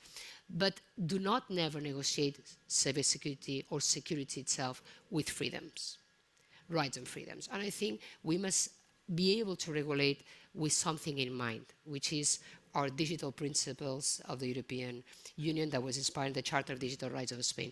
Because we're at very, very challenging times, when sometimes the trade-off between liberties, freedoms, and I would say risks cannot be at the side of losing in this process rights and guarantees that we have been enjoying as mature democratic societies. So just I want to put in mind that we also need to remind, leverage, and gain to an international consensus of what are our digital rights or human rights in the digital age. Thank you for reminding us of that. You can't mention it too many times. I think for our concluding remarks, we also need to mention two of the technologies that we've been discussing. Roberto, can I ask you, what are your reflections on the demonstrations in the quantum technologies that we looked at yesterday? Well, I was really, I wouldn't say in tears, but I was extremely moved to see that finally we are able to show Because, I mean, there have been a lot of, for the scientists, it's a no-brainer, to those that work in quantum technologies. For people that are less into this, they read, they didn't understand, as I do, but be reassured. One of the inventors of the quantum physics, I mean, one that brought it into life, Niels Bohr, said, if you understand quantum physics, you didn't understand it. So the fact that we have to skip the understanding then brings us to see it. So what you have seen yesterday was a sensor in action, which of course in this room interesting, but then when you put it, for instance, on a vineyard, will tell where the water is. Because the European, we as Europeans enjoy our wines, but we have a challenge ahead of us. There's not enough water. When I look at the fantastic vineyards around Europe, they are all suffering. With this new technology, we hope to help the farmers to find water. You have seen, or we tried to see the video conference live. There were a little bit of a little problem, not due to the quantum, by the way, but to the human beings, as always. And you have seen what security can do in terms of having the possibility to use quantum physics as the ultimate remedy for security, and then the quantum computer, where basically we will have, I think, a support, not a replacement, very soon, which will be extremely powerful, for instance, in medicine. Thank you. Thomas, briefly, from your point of view, the artificial intelligence conversation, what are your reflections there? So thanks a lot, and just to reflect on what Roberta is saying, so definitely whatever can preserve Italian wines, for the future, I think is a good technology. So, and I think that's I think important to see the technologies as such in that light. It's not technology for technology's sake, but the technology for us resolving the challenges of and seizing the opportunities. And I think AI is a bit like that. We again, as I said before, we talk a lot about risks of it these days, but I think I'm really afraid that we not to throw the opportunities with those discussions and not to scare ourselves into this so much. So. In the same vein, I think it's for Europe, it is a huge opportunity to be a regulatory leader, especially in this field. Sometimes they're just saying that everyone has innovators, Europe has regulation. This famous joke about GDPR and others. But I think in this field, when everyone calls for regulation, people will be looking for templates. And I think it's a huge opportunity for Europe to be that place where people will look for the templates. And Europe used that position in the past very successfully. So I myself started as regulator of telecoms in Europe, in Lithuania, and then traveled around the world as regulator. And I can tell you one thing, I always found the same, if I read the law of telecoms, from Bahrain to British Virgin Islands, there was the same text that was adopted here in Brussels with small modifications. And that, I think, opened up a lot of doors for European businesses, if you look at the telecoms industry and how it expanded. The same with GDPR, I feel, and I think AI could be the same opportunity. So I think important for us to use that opportunity to leverage for that needs, and I think that theme collaboration between public and private sector and collaboration with the world. So that's the last plug, 6th and 7th of July, AI for Good Summit in Geneva. So also hopefully to continue that discussion on a global scale as well. Thank you. Eric, from your point of view, reflections on artificial intelligence, but maybe more broadly, digitalization of the public sector. Could you give us an insight on some of your reflections there? I would say the digitalization of the public sector is one of my main, duty as a minister responsible for digitalization, because that is not market-driven in the same way as the digitalization of the society. So that the politicians really have to make tangible decisions to foster the digitalization within the public sector. And there are so many good innovations going on. There are so many good examples in one municipality there, one authority there, but we have to spread and implement all the good examples and all the good ongoing works, that we see all around Sweden. Just to mention one thing, in Helsingborg, which is a beautiful municipality in the south of Sweden, very close to Denmark, there are ferries actually. It takes 20 minutes from Helsingborg to Helsingør in Denmark.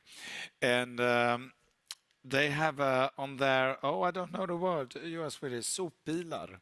The garbage trucks. Garbage trucks, that was very easy. They have AI cameras on garbage trucks to investigate all the streets and the ways in the whole municipality. The information they now have is maximum 2 weeks. Before it could be up to 5 years old information about a way system to see different mistakes or things that have to be regulated or so on. And they have reduced the costs by 80%. So there's just one small example. I think all municipalities in Sweden should introduce that system. Huge opportunities. Yes. Carmen, final word for you. Short, brief. What are your main takeaways from this digital assembly?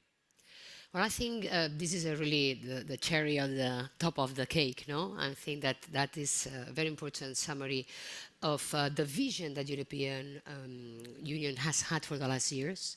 I think we can feel very, very proud of what we have achieved. I think it's the most advanced decade or years on digital transformation of Europe as a competitive advantage, but with those values in place, putting people at the center are paramount. And I think that we need to continue in this line. We have not only be able to put legislation in place, but also funding the transformation with a Digital Euro program, and I think that's an important achievement. And of course, you can count on the support of the Spanish presidency to really achieve all the goals that we are all now putting in our horizon. So count on that. The to-do list has grown as well. Absolutely. I would like to say thank you to the panel. And before I hand over the word for you to formally close the digital assembly, I would like to say thank you to everyone that has joined us online as well, everyone here in the audience. There will be more side events after lunch. One starts here 1:30 p.m. and the rest start at 2. I think there is information there. It's been a blast and a dance between the opportunities and the challenges. And please, Mr. Minister, formally close the Digital Assembly 2023. Over here. So now it's my turn, and now is the time to round off this digital assembly. And it has really been a pleasure to host this assembly together with the Commission. And thanks to all of you who have participated and being so engaged and during these 2 days. And I also feel very confident with handing over the presidency to Spain, because I know that Carmen is very, very engaged in these digital issues, and you will take over the negotiations and take, I hope, new initiatives to strengthen the European competitiveness and strengthen the the development of digitalization in Europe. And I must say, I have missed some windows in this building. It's a great conference building, I must say. This is my first time. But now I really want to get outside to get some sun and to experience the Swedish summer that eventually have come here as well. So, and I also want to thank Aurore, who has moderated these 2 days in an excellent way, a very professional way, with a lot of energy and a lot of in very inspired way. And also thank you to all of you who have contributed so much to this event.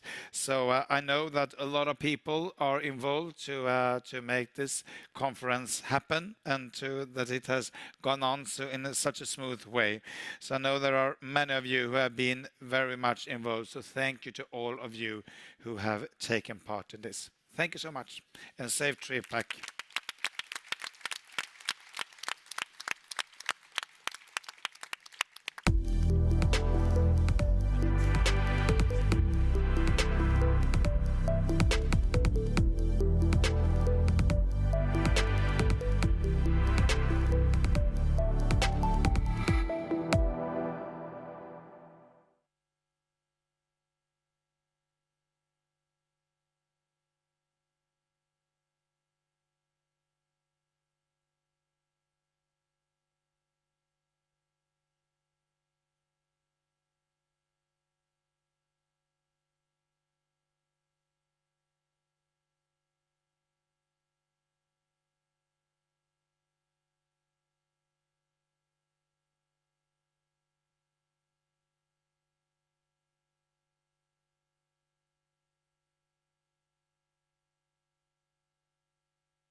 Welcome back after a short lunch, and clearly we have the core team, the front runners, the pioneers.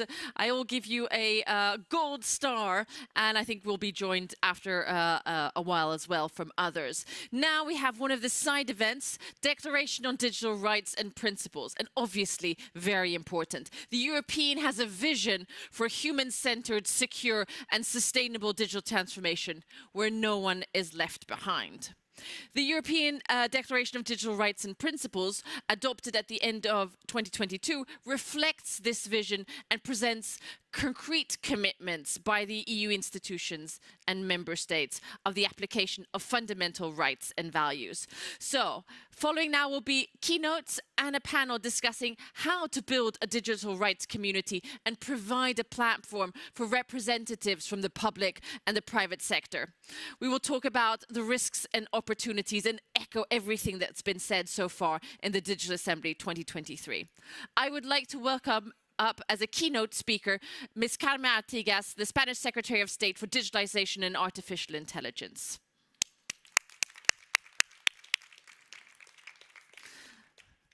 And I have to say, this welcome was larger than when we have a full auditorium, so they worked their applause. Here we have the believers, in fact, yeah. So good afternoon, everyone. It is a great pleasure to open this event to see that the topic of digital rights finds its place in the agenda of the 2023 Digital Assembly. I would like to thank the European Commission for inviting Spain to contribute with our vision on a rights-oriented and human-centric digital transformation. This is a matter paramount to us as we enter into our presidency, which we will make digital rights a pivotal priority of our 6 months, to make sure our rights offline are also respected online, whatever the technology we use. The Spanish EU presidency comes at a decisive moment, where the European continent is experiencing a war of aggression that we thought long gone. Together with the pandemic, a new geopolitical scenario has been created. A moment of transition is happening, where technology is playing an increasing role in defining the distribution of power and the regional alliances. For example, the value chains of the global economy and dependence relationships are today determined by technology, at least in part. And we are not only talking about material elements, but also intangibles, such as knowledge, talent, innovation, data, artificial intelligence. In the EU, as in Spain, we found ourselves halfway between an obsolete, exhausted model that is no longer useful for understanding today's world and a new model still to be built, full of challenges and uncertainties. And in this new model, the European Union has a strong predicament to convey, which is that technology is used for the benefit of people and with their rights at the center. A model that goes to the very core of the Treaty of the EU, where European values, principles and fundamental rights are respected and applied in the development and use of technology. A vision that we want to expand to the rest of the world, that is mirrored in the European Declaration of Rights and Principles signed last December. A declaration that represents a commitment to a secure, safe and sustainable digital transformation. I am proud to say that Spain was one of the pioneering member states to put forward a Charter of Digital Rights already in 2020 to ensure that for every policy or legislative action that we take, we consider whether rights would be affected or not by technology. I would dare to say that Spain is today an international benchmark in the protection of digital rights. We greatly influenced the declaration signed at the EU level, where Spain was the country with most contributions to the European public consultation. We were also the host of the OECD Digital Economy Ministerial meeting last December in Canary Islands, where we got 38 plus invitee countries to sign an OECD declaration where they commit to work towards a recommendation on the preservation of rights in the digital age. We have also put forward the Global Forum on Technology, together with UK and the US, to start evaluating emerging technologies such as quantum computing or neurotechnologies with a prism of digital rights. Together with the Dominican Republic and the Secretary General of Iberoamerica, we adopted last March the Ibero-American Charter for Rights and Principles in the Digital Environments that sets the baseline for this region of the world to work also on their digital transformation. In this context, I would like to draw your attention to the need to strengthen strategic digital cooperation with the South American continent, with which Europe has an important economic and commercial relationships. We must take advantage of the cultural and historical ties so that the values we share become a key foundation when it comes to advancing their digital transformation. The truth is that Europe has set a precedent with its human-centric and rights-oriented digitalization. We need to be able to find the synergies between the Ibero-American Charter and the European Declaration and develop projects that help us advance our regulatory convergence. The EU CELAC Digital Alliance is a great opportunity to include this work and boost our common regulatory agenda, as well as bilateral investment packages, so that our Latin America friends can embark in a human-centric and rights-oriented digital transformation. However, the vision of a Spain for the digital rights is not only about ensuring that offline rights are also represented online. We think that we also must start a discussion on whether we need new rights because of the use of new emerging technologies. In Spain, we believe we do. In our Charter of Digital Rights, we have analyzed two types of technologies that we believe require citizens empowered with new rights. The first is AI. We need to ensure that you have a right to second human opinion, or the right not to be discriminated by an algorithm. We can see some of these reflected already in the new AI Act, whose negotiations we hope to close during our presidency. But in line with this, we have a great challenge ahead that is for developers of AI to be able to implement the rights and obligations emanating from the AI regulation. The Charter of Digital Rights inspired us to go a step further to ensure the protection of rights by proposing to the European Commission to develop the first AI sandbox that is already in place. A sandbox that would look at the principles contained in the regulation, and lawyers and developers will come together to operationalize them in practical and concrete guidelines, with the objective to ensure a smooth adaptation period for all, but especially for MSEs. We don't want to repeat the same mistakes we did with the GDPR. The second is neurotechnologies.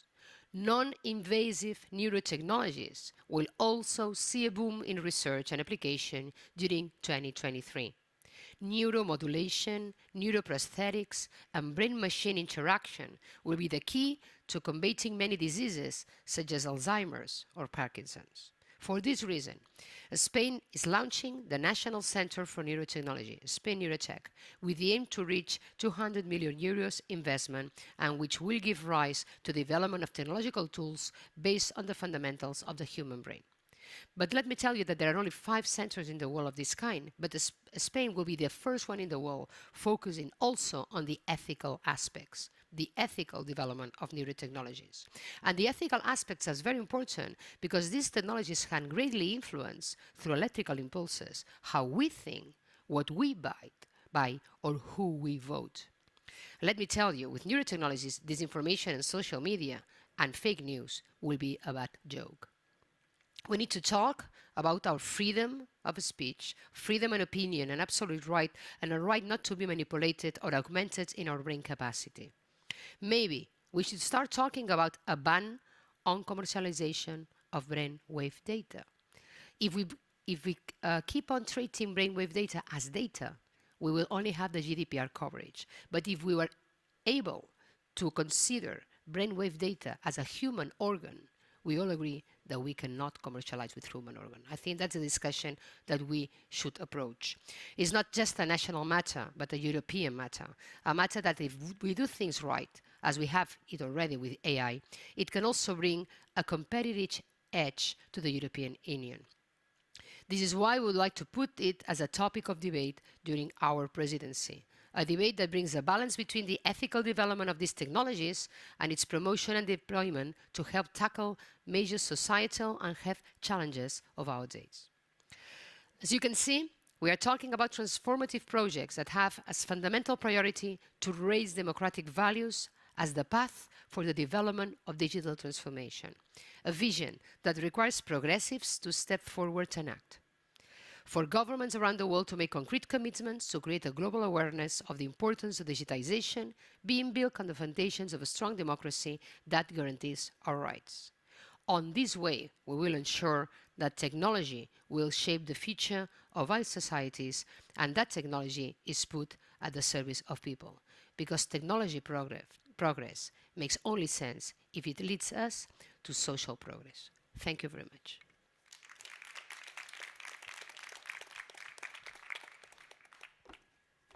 Thank you for joining us, and I hope you managed to not miss your flight. Luckily, we're close to the airport here. Moving on to an additional keynote, which will add to the State Secretary's previous statements, is the Member of Parliament and Rapporteur for the Declaration of Digital Rights Principles, Mr. Bernard Lange. Are you with us? Please. Yes, thanks a lot. And thanks a lot for the opportunity to address the Digital Assembly. Yes, I had the honor to negotiate for the European Parliament the Declaration of Digital Rights, and this was a really exciting exercise because I'm convinced that we really managed to have an important milestone for fixing digital rights in the European space of policy. Really, we embodied the rights for people, for workers, for business, and make clear that we would really focus on the human being as the center of the political development in the digital sphere in the future. We made the clear perspective for 2030, but it is really perspective even beyond. And starting with this reflection on the digital rights, of course, we had some really challenges. First of all, we have 10 years ago a lot of quotes, a lot of phrases coming from Silicon Valley saying the digital sphere is totally different from the analog sphere, the area of freedom, which is self-regulated. And a lot of people are really rely on this phrase, on this quotes, and it was really complicated to make clear that we have to transfer our analog rules into the digital sphere. And this means, of course, specifically the rights of citizens and the rights of consumers, so that we have a similar regulatory framework in the digital sphere than we have it in the analog sphere. And secondly, of course, we are not alone in Europe, and we are immediately with this reflection on the digital right to discuss with some undertakings which are based in other countries, in our global partners. So we had a huge discussion with our friends in the United States about this. And step by step, we are really now convincing also our partners, specifically the United States, that this new approach to transfer the analog rules into the digital sphere is the right way. And in our last meeting on the Trade and Technology Council here also in Sweden, it was quite clear that now we are going in the same direction, looking how we can guarantee citizens' rights, consumer rights, workers' rights, also in the digital sphere. And thirdly, even knowing that the European Union is a quite big bloc with 450 million people, we are not alone in the world. And this Declaration of Digital Rights is also fundamental for our work in international organizations. As you know, we are discussing the so-called e-commerce negotiations in the WTO. Even this is not really just focusing on e-commerce, but also on other elements of digital trade and digital performance. And also for that, the reflections from the Commission, from the European Parliament, and from the Council, as the Secretary of State just mentioned, is also important for the international sphere, and I guess this will have also an impact.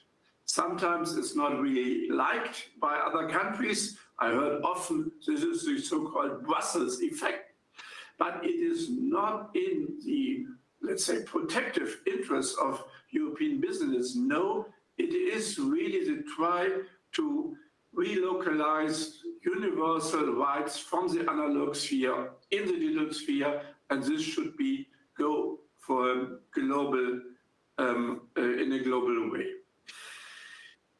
We in the European Union, of course, had some experience before the Declaration of Digital Rights in some pieces of legislation. And I guess the testament of our commitments for digital rights is really the General Data Protection Regulation, the famous GDPR, where we really brought with the regulation clear perspective that the personal data is in ownership of the person, and the management of personal data has to follow specific rules, and the personal data is clearly protected.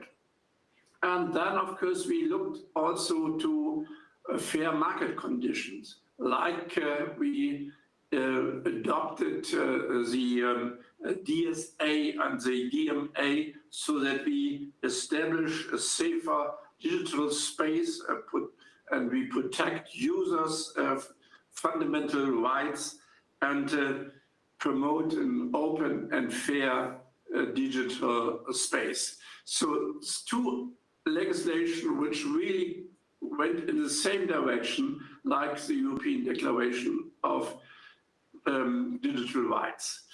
And of course, in these negotiations between the Parliament and the Council and the Commission, for the Parliament, two aspects were really the crucial one. One is really the question of working conditions. In the original proposal by the European Commission, this element was quite underdeveloped. And for us, I guess, the reinforcing of labor rights and ensuring the digital rights do not encode their fundamental rights. And this has to be really clear. And this is linked a little bit to the second element, the regulation of artificial intelligence. And this is, of course, really in the center of the discussion at the moment.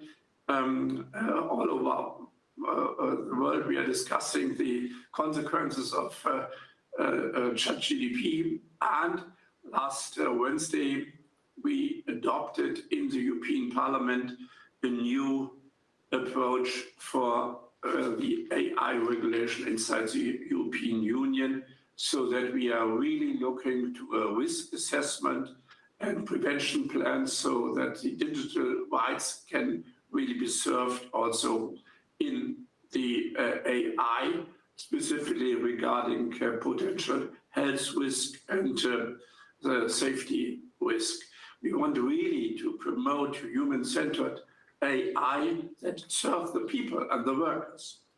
We want safeguarding the AI system and the digital tools in full respect of the people's and workers' fundamental rights. And indeed, we need really transparency regarding source code and the algorithm. And in some cases, the last decision has to be taken by human beings, specifically, for example, in the selection process of jobs. So we need a clear ruling specifically for AI so that it is clear that it is illegally offline as it is illegally online. And I hope that we can really go forward with this legislation quite soon. And the Secretary of State of Spain mentioned this, that we really are willing to conclude the trialogue between the Council and the Parliament under their presidency.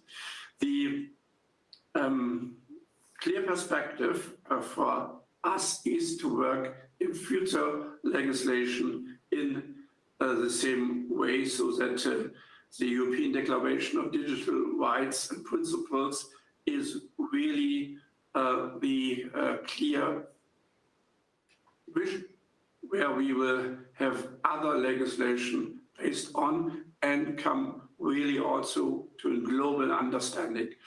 And this can be really achieved alone with just regulation. It has really based on a network really developing the digital rights in the daily practice, and give also some hints and advice to the regulators to improve the regulation. Therefore, I really appreciate the idea of creating a digital rights community, and I hope that this digital rights community can also take on board the Digital Rights Declaration and work with this proposal, with this declaration from Commission, Council and European Parliament further, so that at the end of the day, it's totally clear that on the one hand, only legal online is what is legal offline, and secondly, that we really place people and their rights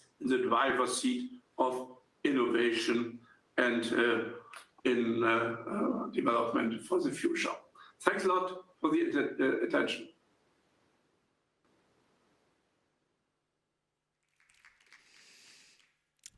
Thank you. Inspiring as well as a sense of urgency. There's work to be done. And we have a panel joining us to deep dive into some of the aspects that both our keynote speakers addressed. 2 online and 2 in the room. I'd like to welcome Thibaut Kleiner, Director of the DJ Connect of the European Commission, Ms. Claire Mousset, Director for Corporate Social Responsibility at Orange, Ms. Claire Fernandez, Executive Director at EDRI, the European Digital Rights Organization, and Michael O'Flaherty, Director of Fundamental Rights Agency. Please.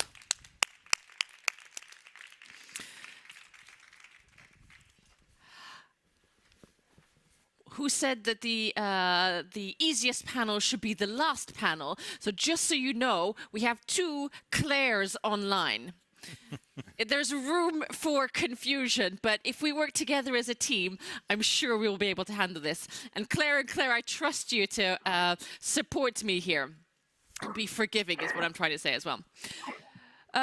Let's start with an introduction from each of the panelists, just briefly who you are and what you bring to the table. What is your key priority in terms of this conversation? And I will start humorously. Claire, would you like to?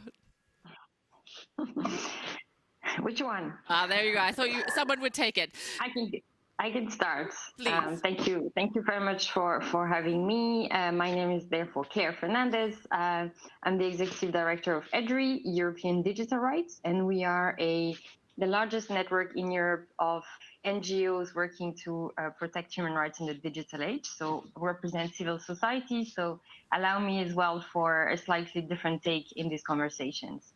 And I think I'll start with that for a priority for that conversations. And I wish would be that people's rights and principles are front and center of these discussions and of the digital decade, that are not an afterthought or a side panel only, and especially after lunch on a Friday afternoon where the official program has been closed. And what would that mean to be front and center?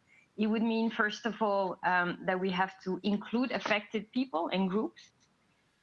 Throughout the 2 days of the digital assembly with 5 plenaries and dozens of speakers, there was 0 representatives of NGOs, while industry is being given privileged access to those panels. So we would really wish that if you want to put rights and people's rights in the center, you need to include people in decision making and in these forums of discussion.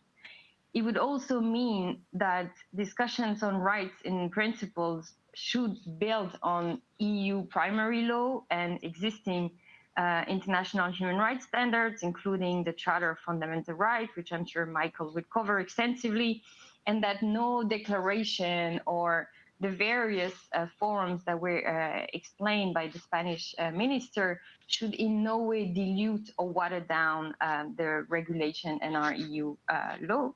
And finally, it means regulating with people in mind.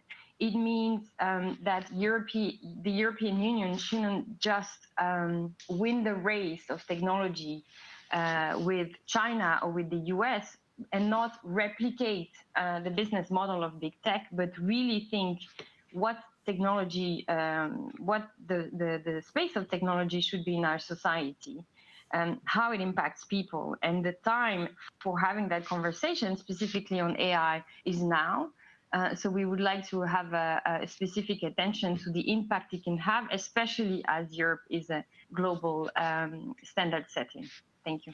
Thank you, Claire, and point well taken. And I think we will make the most of this session in order for it to be highlighted in terms of its importance. And I can assure you also, throughout the Digital Assembly, it has been mentioned as one of the key elements, not only in terms of the third way, the only way, the human-centric and the digital rights. And I look forward to deep diving into it with you guys. Claire, other Claire. Yes. Hello. I'm Claire Mousset. Can you hear me? Yes. Yes? Good. So I'm Claire Mousset, and I work for Orange. I'm a CSR, Corporate Social Responsibility Strategy Deployment Director for Orange Group, meaning I work for all the affiliates across the world, mainly Middle East and Africa and Europe, as well as for the businesses we're scattered all over the world, really. So my job is really to deploy and trying to drive all the ESG evolution within the affiliates and as well as the business. And as of Orange, well, I don't know, I guess most people know Orange, but it's an operator company in the telecoms. Why we here? Well, I guess to present a private company for one, but also obviously I think the digital technologies companies have a very high responsibility of applying principles to make sure what they do it in a responsible way. At Orange, we do many things in that domain. It's been a while, but just to illustrate, 4 years ago, we have set up in our bylaws the purpose.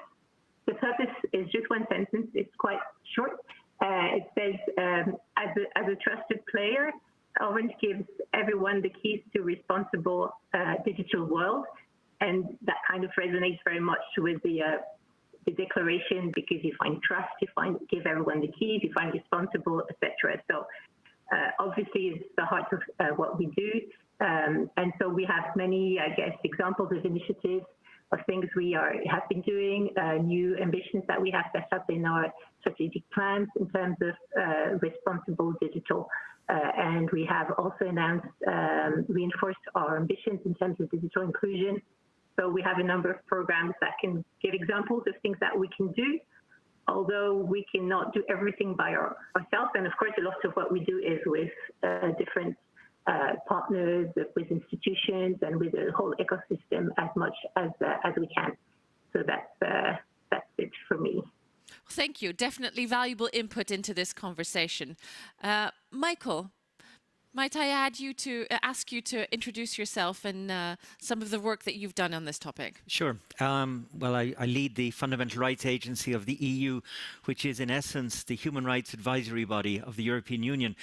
And an advisory body in human rights is only as relevant as its engagement with the great issues that impact for human well-being.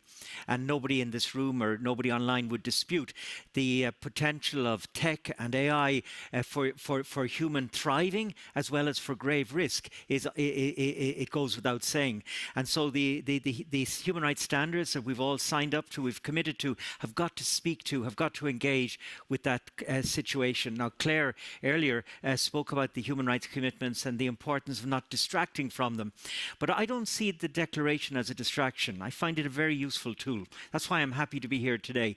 The declaration that we're discussing today is really a rather good articulation in applied ways of what those human rights commitments would look like. And I welcome very much the fact that it focuses not just on getting the tech right, do no harm, but also on bridging the digital divide. It's an equally important issue which maybe hasn't received enough attention here over the last 2 days. So these are some of the reasons I'm delighted to be here. Maybe one last one.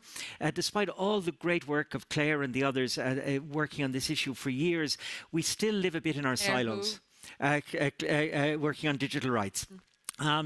We still live a bit in silos. The human rights world talks to the human rights world, the tech world talks to the tech world, and we don't seem to be able to talk enough to each other. We don't even understand each other. And that's again where I see great value in the declaration, because that gives us a shared vocabulary to have the necessary conversations. So many interesting aspects there for us to unpack. We'll park that for 1 second before we dive in. And I'll ask you, Thibault, could you share the Commission's take on the importance of these questions?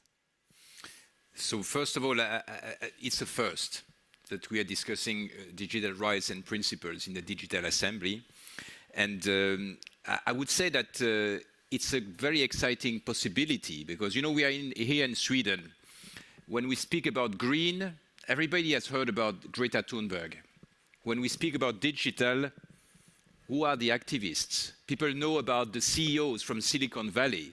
They don't know about people who are defending rights and digital rights in particular. And I think that's what we want to change also in the European Commission. We want to make sure that digital is centerpiece of what citizens know about and what they care about. Because in fact, and that's something that we are learning every day, technology is not value neutral. Technology has a fundamental impact on our lives. We are all using technology, but we don't always realize that if you don't design the technology with human rights in mind, the technology will simply not deliver your expectations.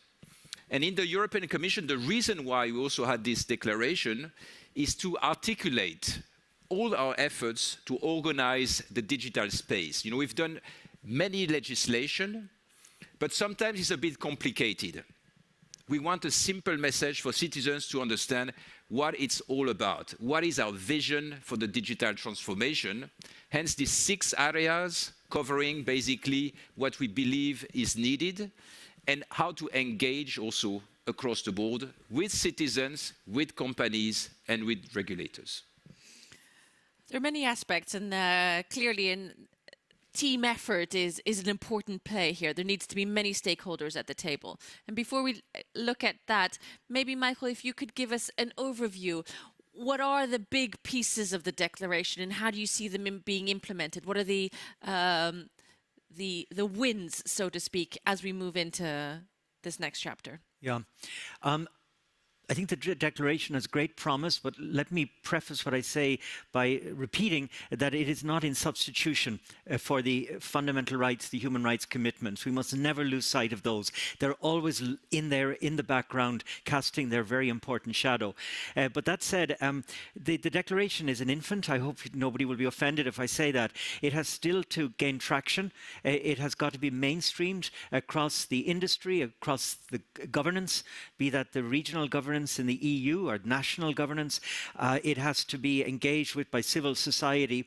It needs to become a debate in those parts of our society most exposed to risk and to harm. I think of, again, those people on the edges of our society who don't have digital access. They need to be made aware that there are these, admittedly, soft commitments, but commitments nevertheless, and they need to stand up for and demand their entitlements. But, you know, beyond people demanding entitlements, we still, as in every debate around AI, have to accept that we haven't mapped all the risks.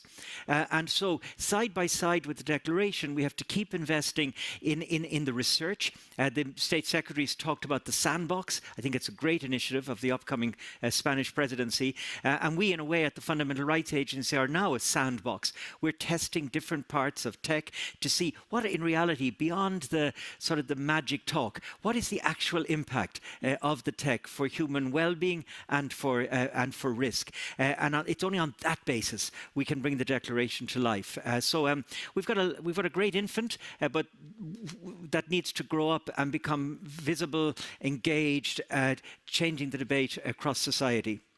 When there is a proud parent talking about a great infant, there's always room for not being that objective about the greatness of it, in the analogy of parenthood. But you seem genuinely proud of the opportunity of the infant. I had no role whatsoever in drafting the declaration. I'm not a proud parent. I'm a stranger looking in the window admiringly. It's by no means perfect, but nobody would claim it's perfect. It's the best effort that was made in a given moment. Tech is changing all the time. The debates have to change all the time. We weren't talking about ChatGPT a year ago, and today I've been here all morning. It's been a dominant theme throughout the day. So the environment is going to keep changing. The needs and the issues are going to keep presenting themselves. And so I very much hope that the authors of this document foresee that it's a living document that will have to evolve and take account of changing circumstances. Thank you. Claire Fernandez, if I could ask you to chime in here, just building upon what Michael said, but also from your opening statement, where should this be in a potential next digital assembly, or more importantly, in the conversation in the months and weeks ahead? How would you frame it? How would you like to prioritize the issues? See this as a working group, a brainstorming session, if you want. I see. Well, I would like to have NGOs, civil society organization representatives on panels. When we've had discussions on AI, we've had discussions on electronic identification, we had discussions on other various forms of technologies and connectivity. It's really important that the perspective of NGOs and civil society and human rights professionals are taken on board on each panel. There are many other great conferences like CPDP or others looking at the intersections of technology and society, and you always have a balance of stakeholders on panels, and we would like to see the same. But in terms of issues, we would also not like to see a distraction or a hype every time we discuss a new technology or blockchain or generative AI, but we would like to discuss harm that is already happening to people in Europe. We would like to discuss the concerns of real people when accessing social services, when going to school, when looking for a job, when crossing borders, when encountering the police. So really concrete harms and situations that are already happening, not potential issues, and focus on this and on their perspective and how to mitigate those harms, rather than necessarily pushing for an innovation approach or security one. May I? Of course. I'd just like to strongly endorse what Claire has just said about the role of civil society in any debate. You know, I defy anybody listening to us today to identify a single improvement in our societies that didn't somehow have its origin in civil society. That's certainly the case for every human right. And so we exclude civil society, if we do, at our peril. We're that much significantly poorer without their voice. And by the way, civil society is also one of the most effective ways to bring the citizen into our discussion. And the declaration is very strong on the role of the citizen as a subject, not just an object. And again, there, if we have a strong presence of the key NGOs, we're also enriched in that dimension. So for next year, I would say, let yourselves get overrun with NGOs. It'll only be to the good. Yes, we don't have time to wait for next year either. It's tomorrow, Monday morning, what's on the to-do list. So let's not wait for what will come. I'd like to ask Claire Fernandez, Claire Orange, to join us in this conversation because there's a multi-stakeholder piece here, and from the dance between civil society, private, public. How do you see large corporations like yourselves playing a part, having responsibility, driving these issues? Yes, thank you.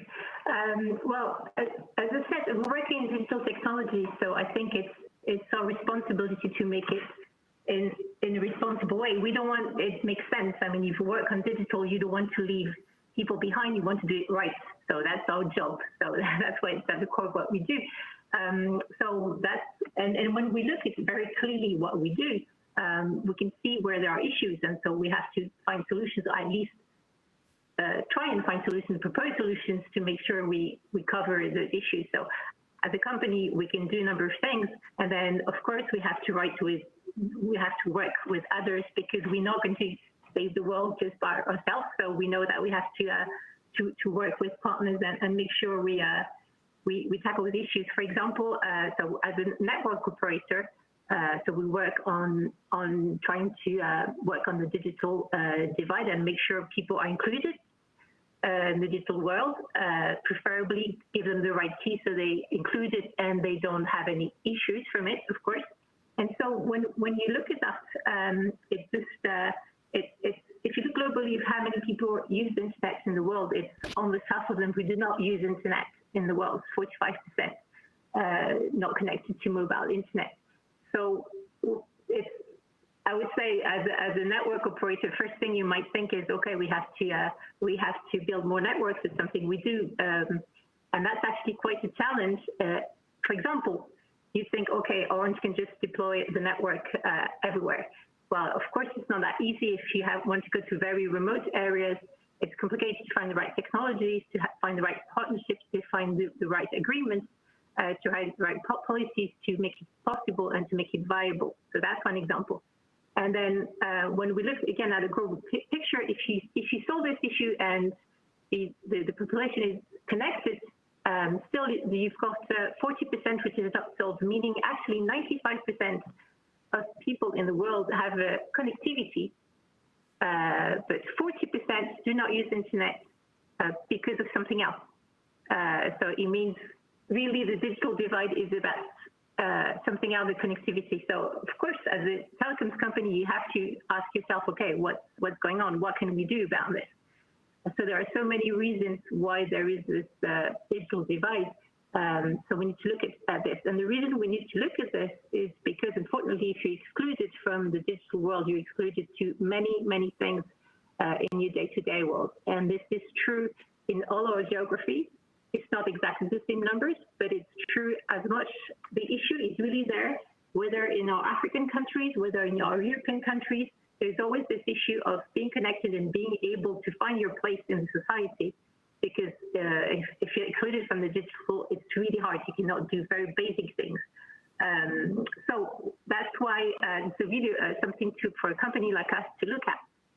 And that's why we looked at this, what we call the usage gap. And so it means people don't use internet and don't know how to safely use it, don't know how to protect their rights, etc. For many, many reasons. Some of them very basic, digital illiteracy, or actually not being able to read, accessibility because of handicap, know-how, skills. Maybe they don't see the point. Maybe they're scared of security issues, etc., etc. So it's our job to look at it and see what, as a company, we can do, and what requires work with other institutions. There are things to be done with schools, with education, with institutions, etc., etc. Also, we work with the innovating startups on these topics. It's very wide. So that's why, at least for us, it's clearly something that is key for the company. Thank you for that. I just want to add, in addition to what Claire has mentioned just now as the role of companies, of the industry, there's two really essential elements that we must not forget. One is the basic issue of transparency. Let's just end that ridiculous debate now. We need transparency from companies. We need to know what's in the mix. How else can we oversee? How else can we measure? How else can we assess? How else can we regulate? I find it frankly ridiculous that there are still holdouts in industry saying, no, it's proprietorial, you can't have it, and if you got it, you wouldn't understand it. The second dimension of the responsibility of industry in this context is to build up their awareness and understanding of human rights risks. We know from our work at the Fundamental Rights Agency that there's a high sensibility to privacy issues, but a very low sensibility to a range of other human rights issues, different dimensions of non-discrimination, maybe some awareness of discrimination based on sex or race, but almost nothing around issues of age discrimination, disability discrimination, and so on and so forth. So there really has to be a big investment. I'm not speaking specifically to Orange here, of course, but there has to be a big investment in industry in upskilling itself so that it can do that very important self-regulation that will always have to be an element of how we go forward. Thank you. And I think we've now highlighted several of the risks, both from a corporate point of view, but Claire was also addressing some of the incidents that we need to look at and we need to understand. From the European Commission's point of view, how do you see the monitoring, the regulation, understanding what's going on in order for us to build a better future? I think that's a fundamental point, because I would actually argue that this declaration on digital rights and principles is not just a mere declaration as such. First, is actually embedded and fully also inspiring hard legislation. So it means that when we have issues around inclusion, we have also provisions in the telecom code, in our policies about accessibility, that make sure precisely that handicapped people, can also have access to the internet, that everybody can have access to, high-speed broadband, which is critical. When we speak about AI, we have an AI Act in preparation. When we speak about the responsibilities of platforms, we have the DSA, DMA, which is also regulating that sphere. So the declaration is not just words. It's actually a tool to express what is actually happening in terms of EU legislation with teeth. And that's the first thing we can do, is to implement properly our regulation and make sure that these commitments we make in the declaration are followed by concrete actions. Secondly, and that's where, I'm really happy that we have this panel, because we need also people who look around, who make sure that the member states, the parliament who signed the declaration will actually be held accountable. And that's, I think, also a very important point. This declaration is an intrinsic part of what we discussed yesterday, the Digital Decade report that we will have every year. There will be a section on this. There is actually already now some results. We will conduct not only a Eurobarometer annually, looking at how citizens see the implementation of these principles. We will also ask the communities, EDRI, and also the people working with human rights, our colleagues in DG Justice, our colleagues in DG Employment, collecting the data about what is really happening. And here again, we will not hesitate to point out when there are problems and issues. Before your question, there is also room for our audience to ask questions, and there's a microphone if anyone wants to add to the conversation. I was glad to hear Thibault speak in the first instance about, let's call it hard oversight through law. But let's make sure we get the right oversight through law. We're in that very delicate moment of the negotiation of the AI Act, and that will need to maintain language about a strong independent oversight, properly resourced. And that's an issue, by the way, I don't think we've faced up to yet, the sheer scale of resourcing required. Look how many thousands regulate medicines in Europe, and AI is so much wider than that. So we have to think in scale for oversight, but it also has to be an oversight empowered to do its job across the breadth of the issues. It's not just privacy, it's not just non-discrimination, it's my access to social welfare payments. We saw a scandal about that a couple of years ago here in Europe. It's about the minister, the state secretary, spoke about the abuse of neural data. That's a human rights issue. But we need regulators with the capacity to engage with all of these. The other dimension I would say, and it's just one more point I'll make, and that is that we can't monitor and measure what we don't have data about. And there are data gaps. You mentioned the Eurobarometer, but did you know that Eurostat will not gather data on anybody over 75? And one of the issues we're talking about here is bridging the digital gap in terms of age. But if we don't know the lived experience of the over 75-year-old, how can we address their situation? So there are big data gaps. My agency is trying to fill them as best it can, but it'll require far more than that. I said last, my very last. Last. There's so many human rights issues here, and we have so many human rights bodies also at the national level. We need to draw them into this conversation. Whatever about including civil society, the national human rights bodies like human rights commissions, equality bodies, they're not even at the table. And so we have to invest heavily in upskilling them to be our partners in the monitoring and in the regulation and the oversight of this most delicate of areas. And we heard from the Commission yesterday the upskilling revolution, and that is not only the technical side of it, it's the human understanding of it, it's our rights, and we need to break the barriers or the stereotypes of who works with these types of issues and making it more inclusive both on the supply as well as the demand side. We only have a few minutes left. I see no questions from the audience so far. I will ask my panelists therefore to sorry? Can I come in? Sorry, because I'm not on stage. It's Claire Fernandez. Of course. Possible? Claire, I was just about to ask, what is your key takeaways, your main points, the to-do list for the Commission and for everyone in here? Well, there's much to cover, but overall, I wanted to react as well to the point on self-regulation.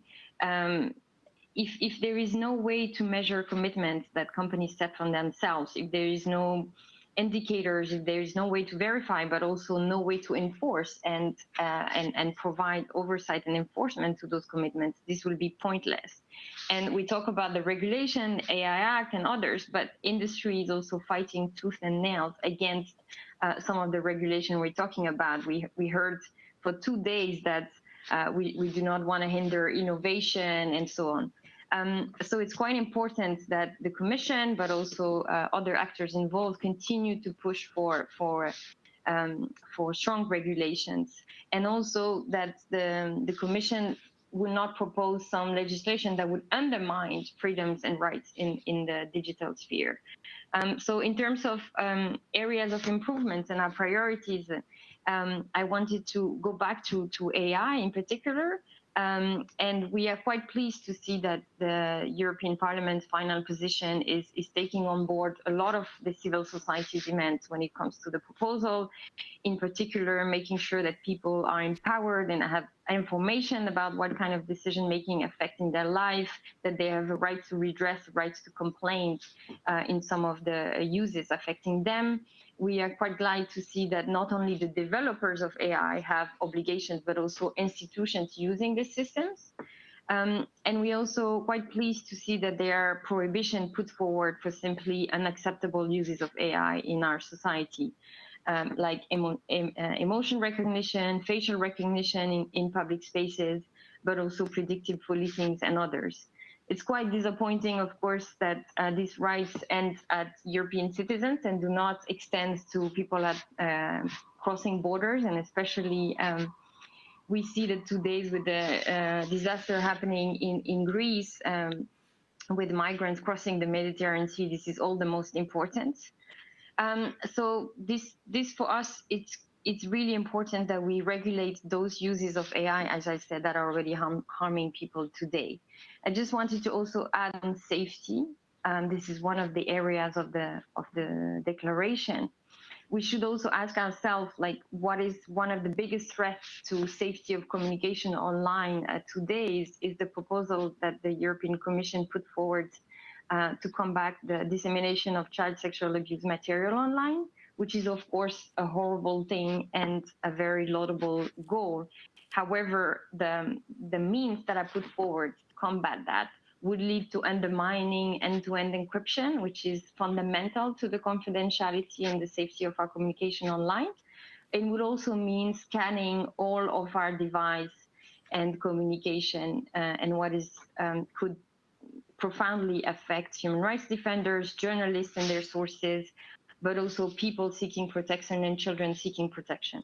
So in our democracy today, there are real questions of whether it's okay that such proposals are put forward that would also completely surveil our online system. This would be some of the priority I wanted to put forward. Thank you. Now, Thibault, maybe you could start in commenting on some of the things that Claire mentioned here.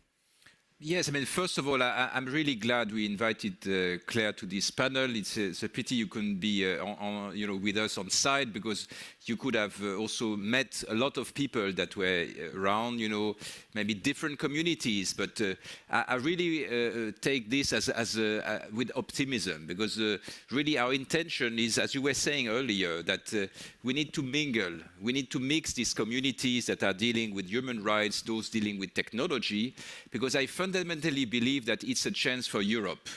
We are, and I hope this was clear from the 2 days of the Digital Assembly, at the forefront. We have really on our plate the most advanced legislation, but also on technology terms. We have some of the leading and cutting edge technicians, PhDs, and researchers, as we saw, with this demonstration on stage on quantum computing. And I think that these two elements, on the innovation and on the legislation front, can be really assets for all of us, and can bring really this European vision, these European values really forward in a win-win situation. And I think that's how really we should see this declaration on digital rights and principles. It's an opportunity. Use it, take it with you, promote it, and I can tell you that on the European Commission side, we will give you a forum to make the most out of it. And also what our Minister Slotner was saying, we need to build something to then test. We need to find, as we were saying, the sandbox environment to test it on citizens in order for us to understand where the real risks are, where are the infringements on our human rights, where do they happen? Because if we stay at the drawing board, we will never be able to envision all the risks. Michael, if I ask you to try to conclude and highlight some of the things that you find the most important for us to remember. Well, I think the first thing to say is that we must never underestimate the level of risk. It's fine to talk about AI as a potential game changer to cure cancer and all that, and I don't challenge any of that. But the capacity for harm is extraordinarily big. Every time we go in and we test the data, we test the sets, we test the operation of AI, we're shocked by what we find. The levels of bias in data sets are far bigger than had previously been understood, and they get worse over time because of feedback loops. So let's not diminish a sense of high urgency. And as we go forward, we are the global laboratory right now here in Europe. It's not just the European Union, it's also another organization, the Council of Europe, based in Strasbourg, which is developing the world's first treaty on AI. So the whole world is watching us to see will we get it right. Whatever we do, just like GDPR, we will set the model, which will be the dominant model globally going forward. So we have to get it right. And the last thing I'll say, as we seek to get it right, let's remember that 2023 is a very special year. This is the 75th anniversary year of the adoption of the Universal Declaration of Human Rights. So if ever there was a time when we need to be reminded to honor that Universal Declaration across the board, it's now. So let's get a Europe that we can be proud of, not of European values, of global values in which we're heavily invested, but let's get it right. And might I ask you to deep dive a little more into that? What are the elements that you are specifically proud of, that you see that we're doing well here? Strong elements of Europe that you hope to inspire the rest of the world with? I don't know yet, because we haven't got the AI Act in place. All I can do is talk about the fundamentally. The first fundamental is that we're talking about it at all. I'm not sure we could have this conversation in certain other regions of the world, at this level at least. So that's good. Second, we're involving, I mean, there are problems, and Claire has very correctly pointed them out about the engagement here of civil society, but at least the different stakeholders in most of the fora are able to make their interventions. We accept that the use case model of the oversight of artificial intelligence is the way to go, which I think is very wise. We have to regulate in the context of impact, not some abstraction. And there's been an acceptance that there's a need of external independent oversight. My concern is that we make sure that that's a strong, well-resourced oversight. But the jury is out. Ask me next year. I look forward to. Claire Mossette, from your angle, how would you like to frame the priorities and your to-do list on Monday? Yeah, well, what we do very pragmatically, because we talk about all these issues, this is in our jobs, we have to find solutions about these things, and we can't really wait for things to be organized. So basically, of course, we encourage work to, as I said many times, that it has to be a global action. We need all stakeholders to take part. So what we do is we try to lead the way where we can, and as long as AI goes, we've actually been working on responsible AI since 2018. So we've done a number of charters, we've done a number of principles to have values, responsible AI values, etc. So it's been something we worked on for a long time, but of course, again, we cannot do things just by ourselves. So we have this issue when we work in companies that we would like to move things forward, but we have to have collaborative action basically between all the telco operators, all the digital players, all the governments, all the institutions, with of course the civil society, the NGOs taking part of the debate. But we have to be very pragmatic and start doing things. So that's why we have to basically work on these two issues: pragmatic actions to start and improve. That's why we've developed programs such as the Orange Digital Centers across all our geographies, or the Women Digital Centers, or Solidarity Fab Labs, or the digital schools, etc. Many programs, because we have to take actions, and we have to also have these the specific workshops and things for children, for the people who are struggling with the internet, and maybe all different reasons. So we have to do these things as a company. We have to do them, but we also need the bigger picture to help us. We also need the regulation. We also need all the stakeholders to help us. And so that's basically the two things we have to take. We can't wait for things. Basically, we have to make sure what we do in the company is responsible. But at the same time, we need the other players to also build on this. And of course, with the AI is an example that we see. We haven't waited for, we don't want to wait for the text to be written. We urgently need them, of course. So hopefully you see, my point is we have to deal with these two issues of time-wise. Thank you for sharing. And unless we have any last questions from the audience, Thibaut, I will let you conclude this session. So, I mean, first of all, I'm really glad we had this conversation, this discussion. I think really also very high-level participants. So, thanks for being here. And I would say also that this is just the beginning of a conversation. The way we see it is that the declaration as it is designed is future-proof.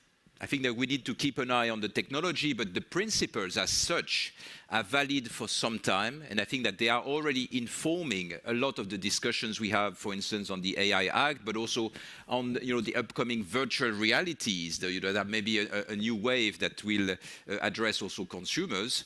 So I think we should work with it, but we will also make sure that we continue monitoring what is happening, so that we can have more conversations and, as I said, hopefully integrate also the human rights communities and the digital communities, because at the end of the day, this is really really an enrichment that we can aim for.